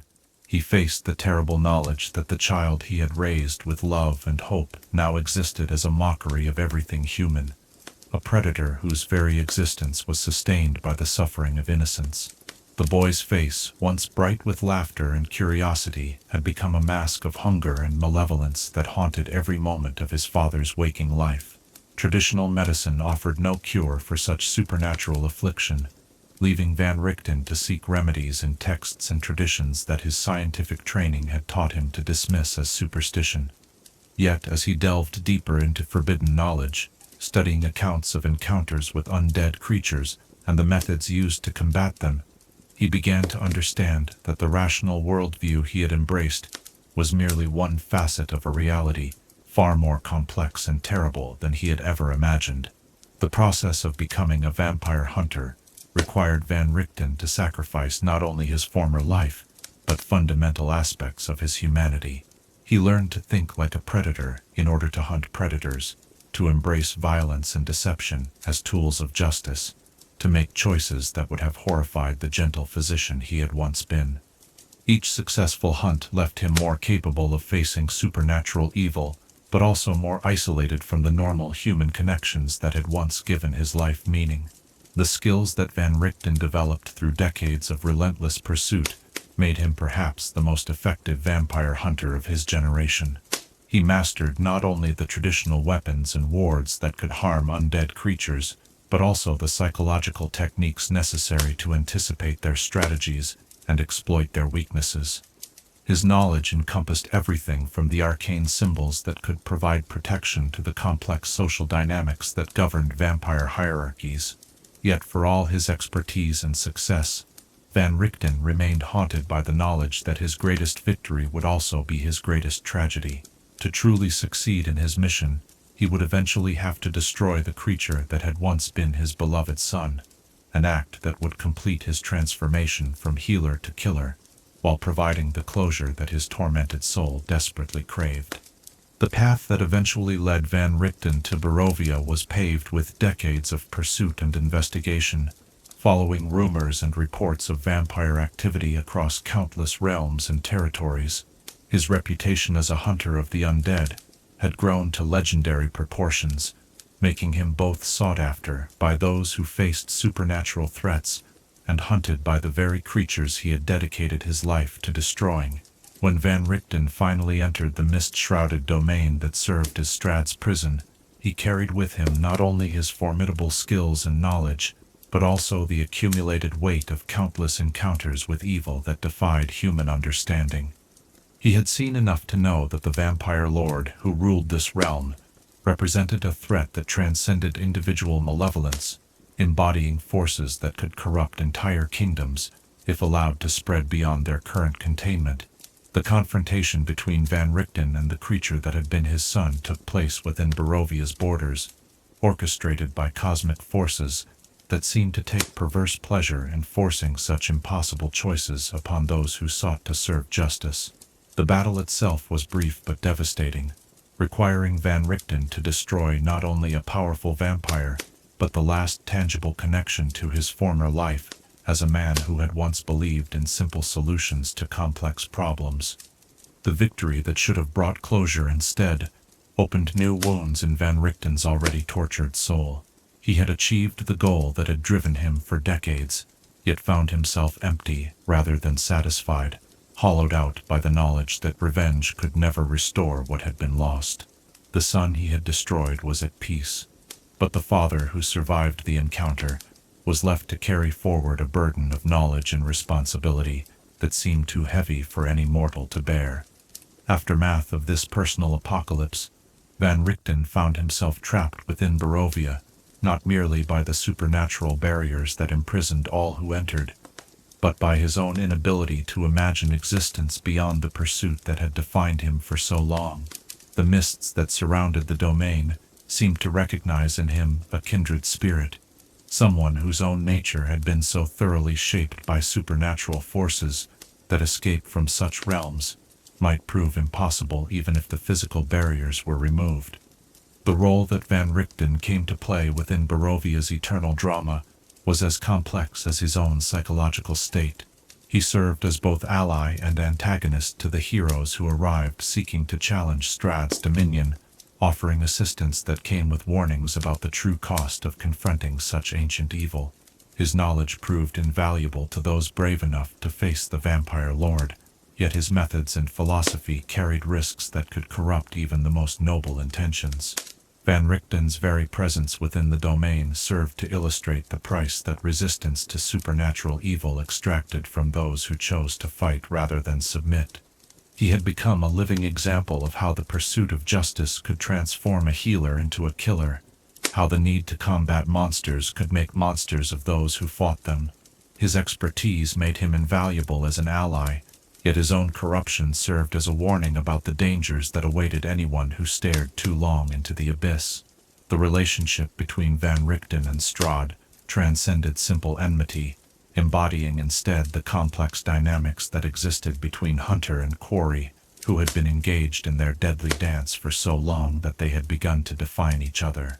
The vampire lord recognized in the hunter a worthy opponent whose very existence provided meaning to his own eternal struggle, while Van Richten understood that Strahd represented the ultimate test of everything he had learned through decades of supernatural warfare. Other allies emerged from Barovia's shadows to aid heroes in their struggle against the domain's curse, each carrying their own burden of tragedy and loss.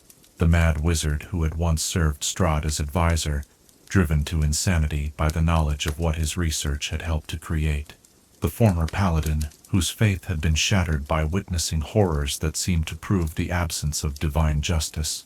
The noble who had once ruled neighboring lands, now reduced to a vengeful spirit seeking redemption through the destruction of the monster he had once called friend. Each of these tragic figures offered assistance that came with its own price, knowledge that had been purchased through suffering so profound that sharing it risked contaminating those who received it.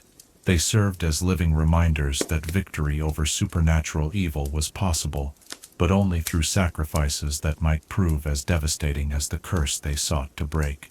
The common thread that connected all these unlikely allies was their refusal to surrender hope, despite having every reason to embrace despair. They had all faced the full weight of Barovia's curse, and emerged not unscathed but unbroken, their spirits tempered by suffering into weapons that could wound even entities that seemed beyond mortal reach. Their very existence proved that resistance was possible, that even in realms dominated by supernatural tyranny, the human spirit could find ways to fight back. In the stories of these allies, heroes who entered Barovia could see reflected both the potential rewards and the inevitable costs of their own struggle. They offered proof that victory was possible, while serving as warnings about the price that such victory would demand from those who survived to see it achieved. The tragedy of these figures lay not in their defeats, but in their victories, for they had succeeded in their various quests, only to discover that triumph over supernatural evil leaves scars that never fully heal. They stood as monuments to the truth, that some battles must be fought regardless of their cost, that some evils must be confronted even when victory offers no promise of personal salvation or peace. Chapter 10. The Tarokka's Prophecy. Prophecy is perhaps the cruelest of all divine gifts, for it grants knowledge of future events while offering no guarantee that such knowledge can be used to prevent tragedy or ensure triumph. Those blessed, or cursed, with true sight must bear witness to countless threads of possibility, watching potential futures unfold like flowers that bloom and wither in the space between heartbeats, knowing that some destinies cannot be changed regardless of forewarning.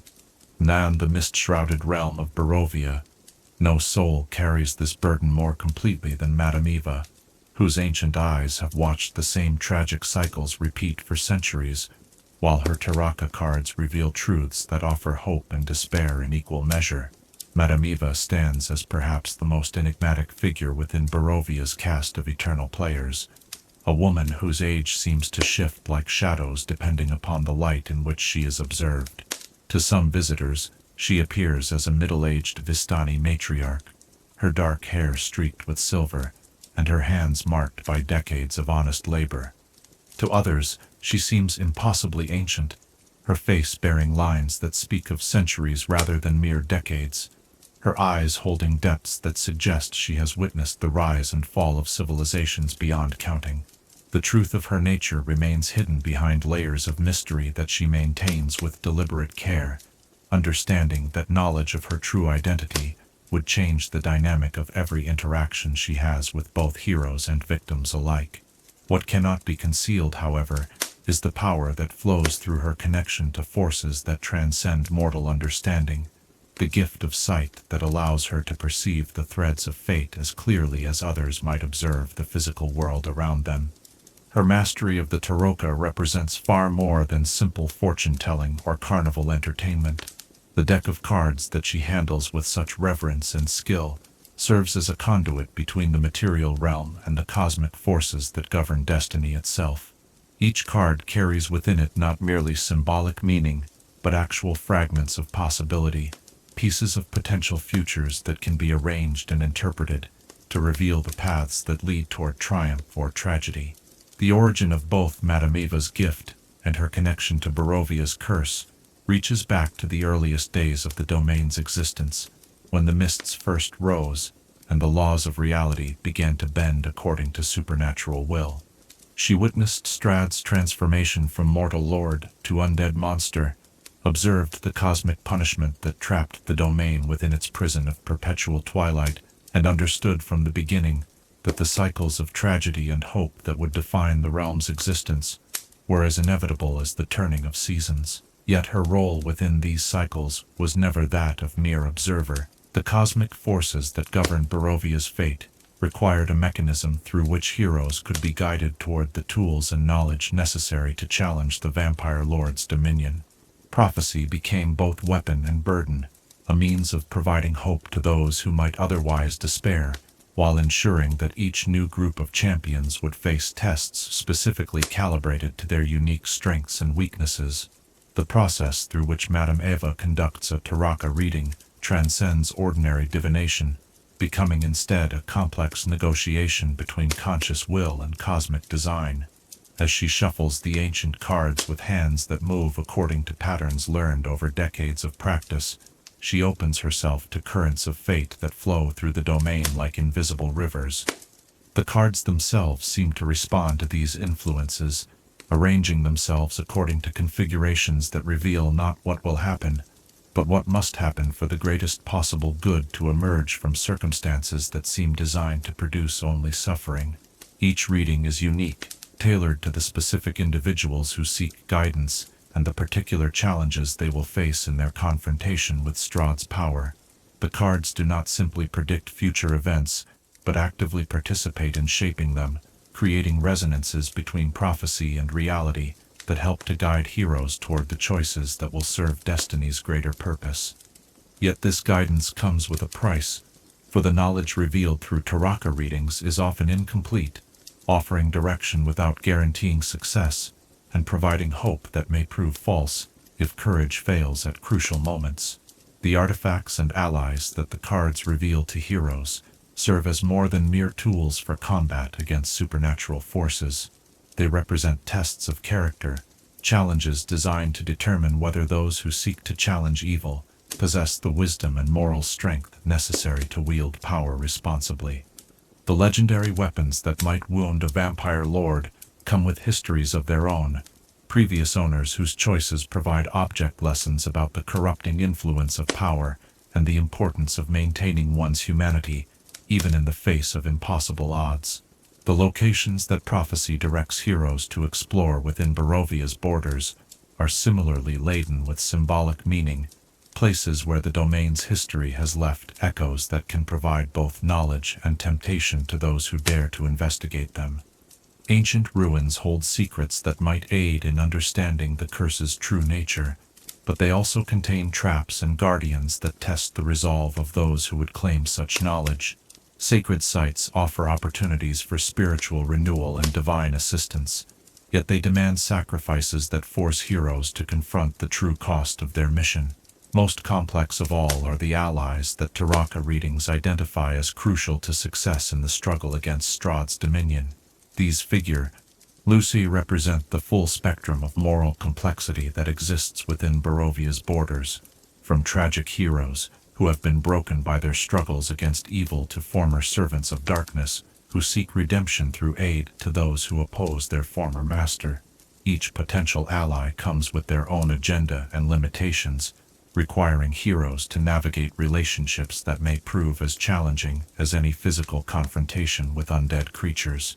The psychological impact of receiving a Tarokka reading extends far beyond the simple acquisition of useful information.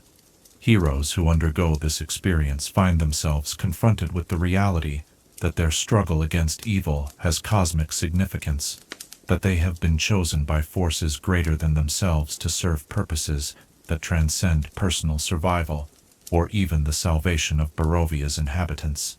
This knowledge can provide strength and determination to those who embrace their destiny, but it can also create overwhelming pressure for individuals who suddenly understand the weight of expectations that rest upon their shoulders.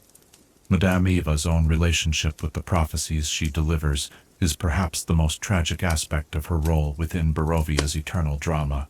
She possesses knowledge of how the cycles have played out in the past, understanding the patterns of hope and disappointment that have characterized previous attempts to break the curse.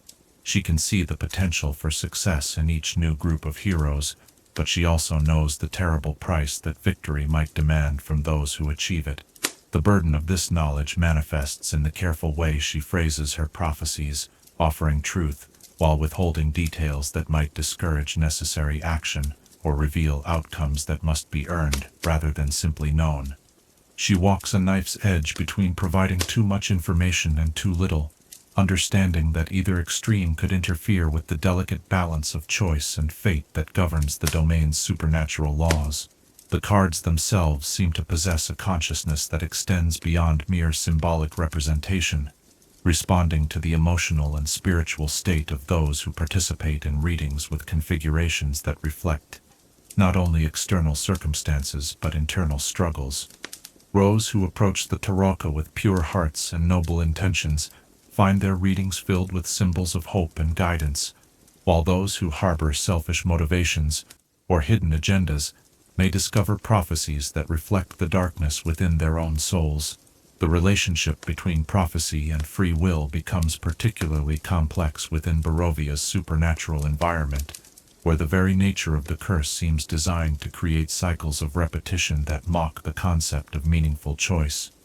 Yet, Madame Eva's readings suggest that even within such constraining circumstances, the decisions made by individuals can have profound impact on outcomes that might otherwise seem predetermined. The cards reveal possibilities rather than certainties, paths that lead toward different futures depending upon the courage and wisdom of those who walk them.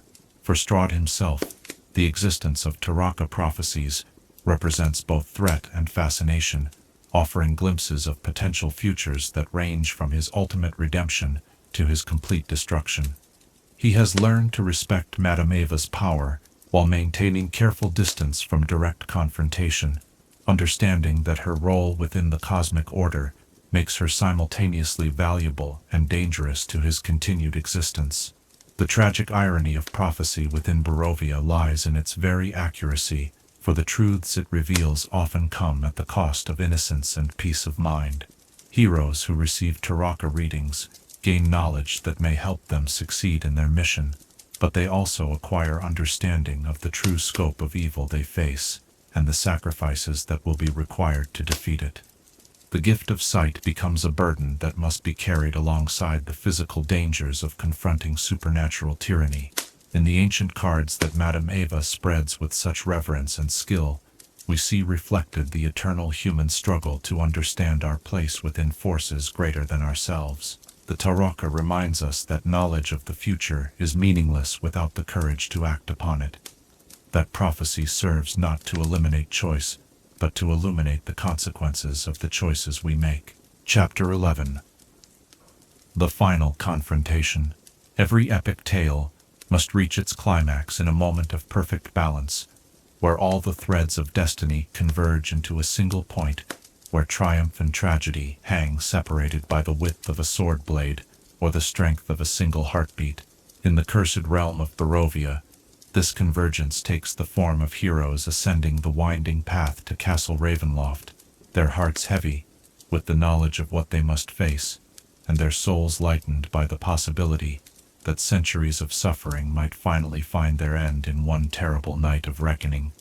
The approach to Castle Ravenloft represents far more than a simple journey through hostile territory, for the very act of choosing to challenge Strahd within his stronghold transforms those who make such a decision into something greater than mere adventurers seeking glory or gold.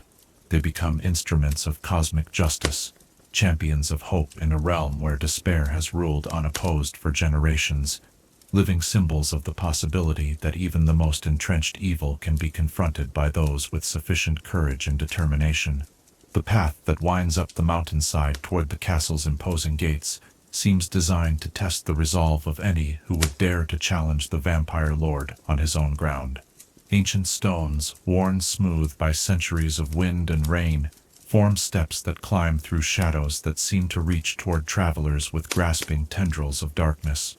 The very air grows heavier with each ascending stride, carrying whispers of doubt and fear that seek to turn back those whose commitment wavers in the face of what awaits them. Yet for heroes who have successfully gathered the tools and allies that prophecy has revealed as necessary for their success, the journey takes on an aspect of ritual pilgrimage rather than mere military advance. Each step carries them closer not only to physical confrontation with undead nobility, but to a spiritual reckoning with forces that have shaped the domain's character for centuries. They ascend not merely as individuals seeking to right ancient wrongs, but as representatives of all who have suffered under Strahd's tyranny. The castle itself seems to sense their approach, its supernatural consciousness awakening to the presence of those who carry within themselves the potential for genuine change. Windows that have remained dark for decades suddenly blaze with eldritch light, while doors that have stood sealed for generations creak open with sounds that echo through chambers where no living thing has trespassed for years beyond counting. The building itself becomes an active participant in the unfolding drama, sometimes aiding and sometimes hindering their progress, according to cosmic laws that transcend simple loyalty to its master. The interior of Castle Ravenloft reveals itself to be a labyrinth that exists as much in psychological space as physical reality, with corridors that shift according to the emotional state of those who traverse them and rooms that manifest challenges specifically tailored to test the character of each individual hero. Some chambers offer temptations designed to corrupt noble intentions, presenting illusions of easy victory or promises of power that could make the struggle unnecessary. Others manifest fears that strike at the deepest vulnerabilities of those who enter, forcing confrontations with personal demons that must be overcome before the greater evil can be faced. The supernatural architecture that governs the castle's interior ensures that each group of heroes experiences a unique journey toward their ultimate destination, facing trials that reveal both their greatest strengths and their most dangerous weaknesses. Some find themselves separated from their companions, forced to demonstrate individual courage and wisdom before being reunited with their allies. Others discover that cooperation and mutual trust are tested by situations that seem designed to promote suspicion and conflict among those who must stand together to have any hope of success. The servants and guardians that the heroes encounter within the castle's walls represent the full spectrum of corruption and tragedy that characterizes Barovia's supernatural environment. Some are victims who serve Strahd against their will, deserving of pity rather than destruction, and offering opportunities for redemption that test the hero's capacity for mercy. Others have embraced their master's evil willingly, becoming extensions of his malevolent will that must be defeated through force of arms and strength of spirit. The psychological pressure that builds as heroes ascend through the castle's levels toward their final confrontation with its master creates an atmosphere of mounting tension that would break lesser souls. Each chamber they traverse, each guardian they overcome, brings them closer to a meeting that will determine not only their own fate, but the destiny of every soul trapped within the domain's supernatural borders. The weight of such responsibility, combined with the growing evidence of Strahd's power and the suffering he has caused, creates a burden that tests the moral foundations upon which heroic action must be built. Yet within this mounting pressure lies also the source of the hero's greatest strength, for they carry with them the hopes and prayers of all who have suffered under the vampire lord's tyranny. The weapons they bear have been blessed by those who understand the true nature of their mission, while the knowledge they possess has been hard-won through trials that have prepared them for exactly this moment of ultimate testing. The final ascent to Strahd's throne room takes place through chambers that chronicle the complete history of his corruption, from the noble lord he once was to the monster he has become. Portraits line the walls showing his transformation over the centuries, while artifacts of his mortal reign serve as reminders of what was lost when he chose immortality over human connection. These displays serve not merely as decoration but as psychological warfare, designed to instill doubt about whether someone who was once capable of genuine nobility can truly be beyond redemption. The throne room itself exists as a nexus, where all the supernatural forces that govern the domain converge, creating an environment where the normal laws of reality bend according to the will of its master and the cosmic powers that rule his fate. Here, surrounded by the accumulated weight of centuries of evil, Strahd appears not merely as an individual vampire, but as the embodiment of all the darkest aspects of power corrupted and love perverted into obsession. The confrontation that unfolds in this chamber transcends simple combat between heroes and monster, becoming instead a battle for the very soul of the domain and all who dwell within its borders. Strahd fights not merely to preserve his own existence, but to maintain the cosmic order that has given his immortality meaning, while the heroes struggle to break cycles of suffering that have repeated for generations. The vampire lord's centuries of experience make him a formidable opponent who understands not only the physical capabilities of those who challenge him, but their psychological vulnerabilities as well. He seeks to exploit divisions among the heroes, to corrupt their noble intentions through offers of power or threats against those they seek to protect. His very presence radiates an aura of despair, designed to make resistance seem futile, while his words carry the weight of accumulated wisdom that can shake the foundations of moral certainty. Yet for all his power and experience, Strahd faces opponents who carry within themselves something he has long since lost, the ability to hope for outcomes that transcend personal gratification. The heroes who challenge him have been shaped by their journey through Barovia into instruments capable of channeling forces that operate beyond individual will, becoming conduits for cosmic justice that seeks to restore balance to a realm that has been twisted by supernatural tyranny. The battle itself takes multiple forms depending upon the choices made by both heroes and Vampire Lord, ranging from direct physical confrontation to complex psychological warfare that tests the moral foundations upon which heroic action must be built.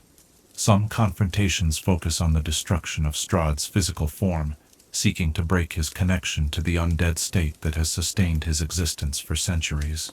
Others attempt to reach whatever humanity may still remain within his corrupted soul, offering possibilities for redemption that could transform the domain's curse into an opportunity for spiritual renewal. The various possible outcomes of this climactic encounter reflect the complex moral reality that governs situations where evil has become so entrenched that simple solutions no longer suffice. Victory may come through Strahd's complete destruction, ending his reign of terror, but potentially leaving the domain without the supernatural focus that has given it structure and meaning. Alternatively, success might take the form of the Vampire Lord's redemption, transforming him from tyrant into protector, and allowing the domain to evolve into something resembling a normal realm. Some confrontations end with the hero's sacrifice, their noble deaths serving to weaken Strahd's power sufficiently that future champions may succeed where they have failed. Others conclude with Pyrrhic victories that defeat the immediate threat while revealing that the cosmic forces governing the domain require new forms of suffering to maintain their balance. The aftermath of confrontation, regardless of its specific outcome, inevitably transforms both the domain and all who survive to witness the change. Even defeat of the Vampire Lord does not guarantee immediate liberation from the supernatural forces that have shaped Barovia's character, for the mists and other manifestations of cosmic will operate according to laws that transcend individual morality or justice. In the crucible of final confrontation between hope and despair, we witness the ultimate test of whether courage and nobility can triumph over forces that seem designed to make such victory impossible. The heroes who face Strahd in his stronghold carry within themselves not only their own hopes for success, but the accumulated dreams of all who have suffered under tyranny throughout history. Chapter 12. Legacy of the Curse. Stories once released into the world take on lives of their own, growing and evolving through countless retellings until they transcend their original boundaries to become something approaching universal truth. The tale of Strahd von Zarovich has achieved this rare transformation, becoming more than the chronicle of a single vampire lord's rise and fall to embody eternal themes that resonate across cultures and centuries. In its endless capacity for reinvention and renewal, the Curse of Barovia reveals itself as a mirror in which each generation can examine its own relationship with power, obsession, and the price of surrendering one's humanity in pursuit of impossible desires. The cyclical nature of Strahd's story operates on multiple levels, each one revealing different aspects of the human condition through the lens of supernatural horror.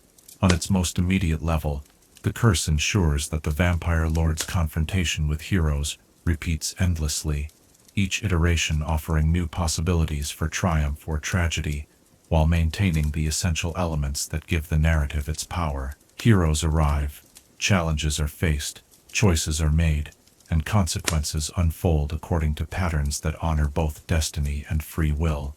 Yet this surface repetition conceals deeper cycles that speak to more fundamental truths about the nature of power and corruption. Each new group of heroes who enters Barovia brings with them their own interpretation of justice, their own understanding of what victory should look like, their own assumptions about the relationship between means and ends. The domain serves as a testing ground for these philosophies, revealing through practical application which approaches to confronting evil prove most effective, and which carry within themselves the seeds of their own corruption. The enduring appeal of Strahd's story lies partly in its refusal to offer simple answers to complex moral questions.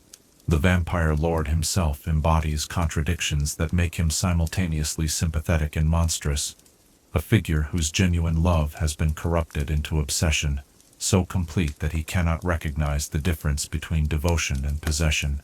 Heroes who face him must grapple not only with his supernatural abilities, but with the uncomfortable recognition that his fall from grace began with emotions and motivations that they themselves might share. This moral complexity extends to every aspect of the domain's supernatural environment, creating a realm where clear distinctions between good and evil become blurred by the accumulated weight of centuries of suffering and compromise. The Vistani serve their master, not from malevolence but from loyalty that has been twisted into bondage.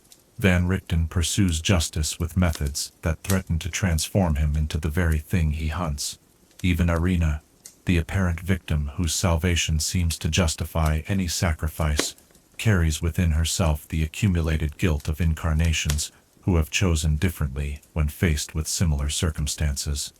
The gothic horror that permeates every aspect of Barovia's atmosphere serves not merely as aesthetic decoration, but as a reflection of psychological truths that conventional fantasy narratives often avoid confronting. The domain's perpetual twilight mirrors the moral ambiguity that characterizes real-world struggles against entrenched evil, while the mists that imprison its inhabitants represent the ways in which past choices continue to constrain present possibilities, long after their immediate consequences have been forgotten. Modern audiences find in Strahd's curse a metaphor for contemporary concerns about power, privilege, and the corruption that follows when individuals or institutions become so focused on preserving their position that they lose sight of the purposes such power was meant to serve. The vampire lord's inability to understand why his love is not returned reflects broader patterns of behavior in which those who possess authority assume that their desires automatically carry moral weight, regardless of their impact on others. The relationship between Strahd and Tatiana has become emblematic of the destructive potential inherent in romantic obsession, particularly when such feelings are combined with the power to enforce one's will upon others. Their eternal dance of pursuit and rejection speaks to anyone who has struggled with the difference between love and possession, between devotion that seeks the beloved's happiness and obsession that demands ownership regardless of the cost.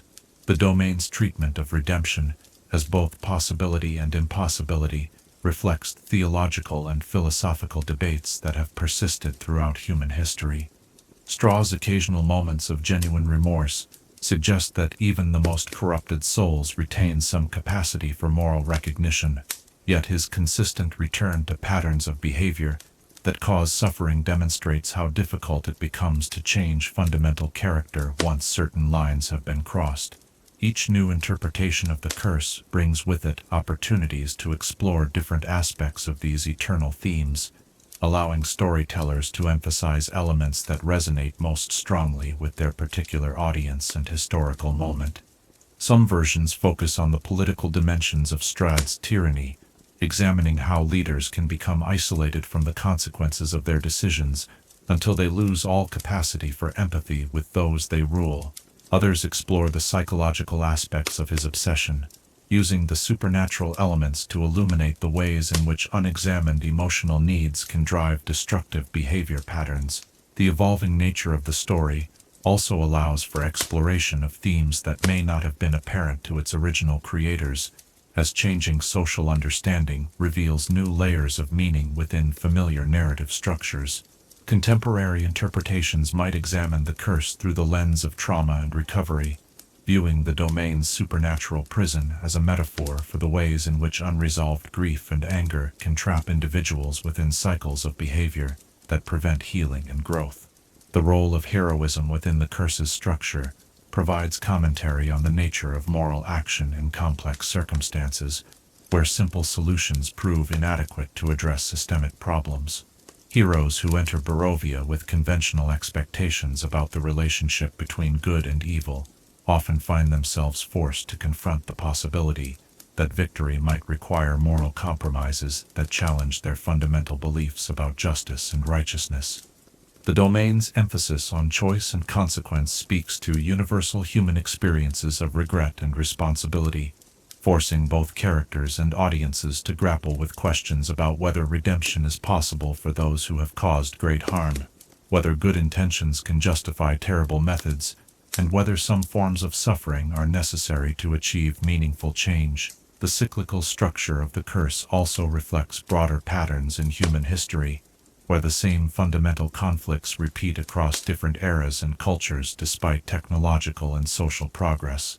The specific details may change, but the underlying dynamics of power and resistance, love and obsession, hope and despair, remain constant enough that audiences separated by centuries can find common ground in their emotional response to the story. The literary legacy of Strahd's Curse extends far beyond its origins in gaming culture, influencing works of fiction, film, and other media that explore similar themes of corruption, redemption, and the price of power. The vampire lord has become an archetype that writers use as shorthand for complex forms of villainy that cannot be defeated through simple force, while Barovia itself serves as a template for environments where moral certainty becomes impossible to maintain.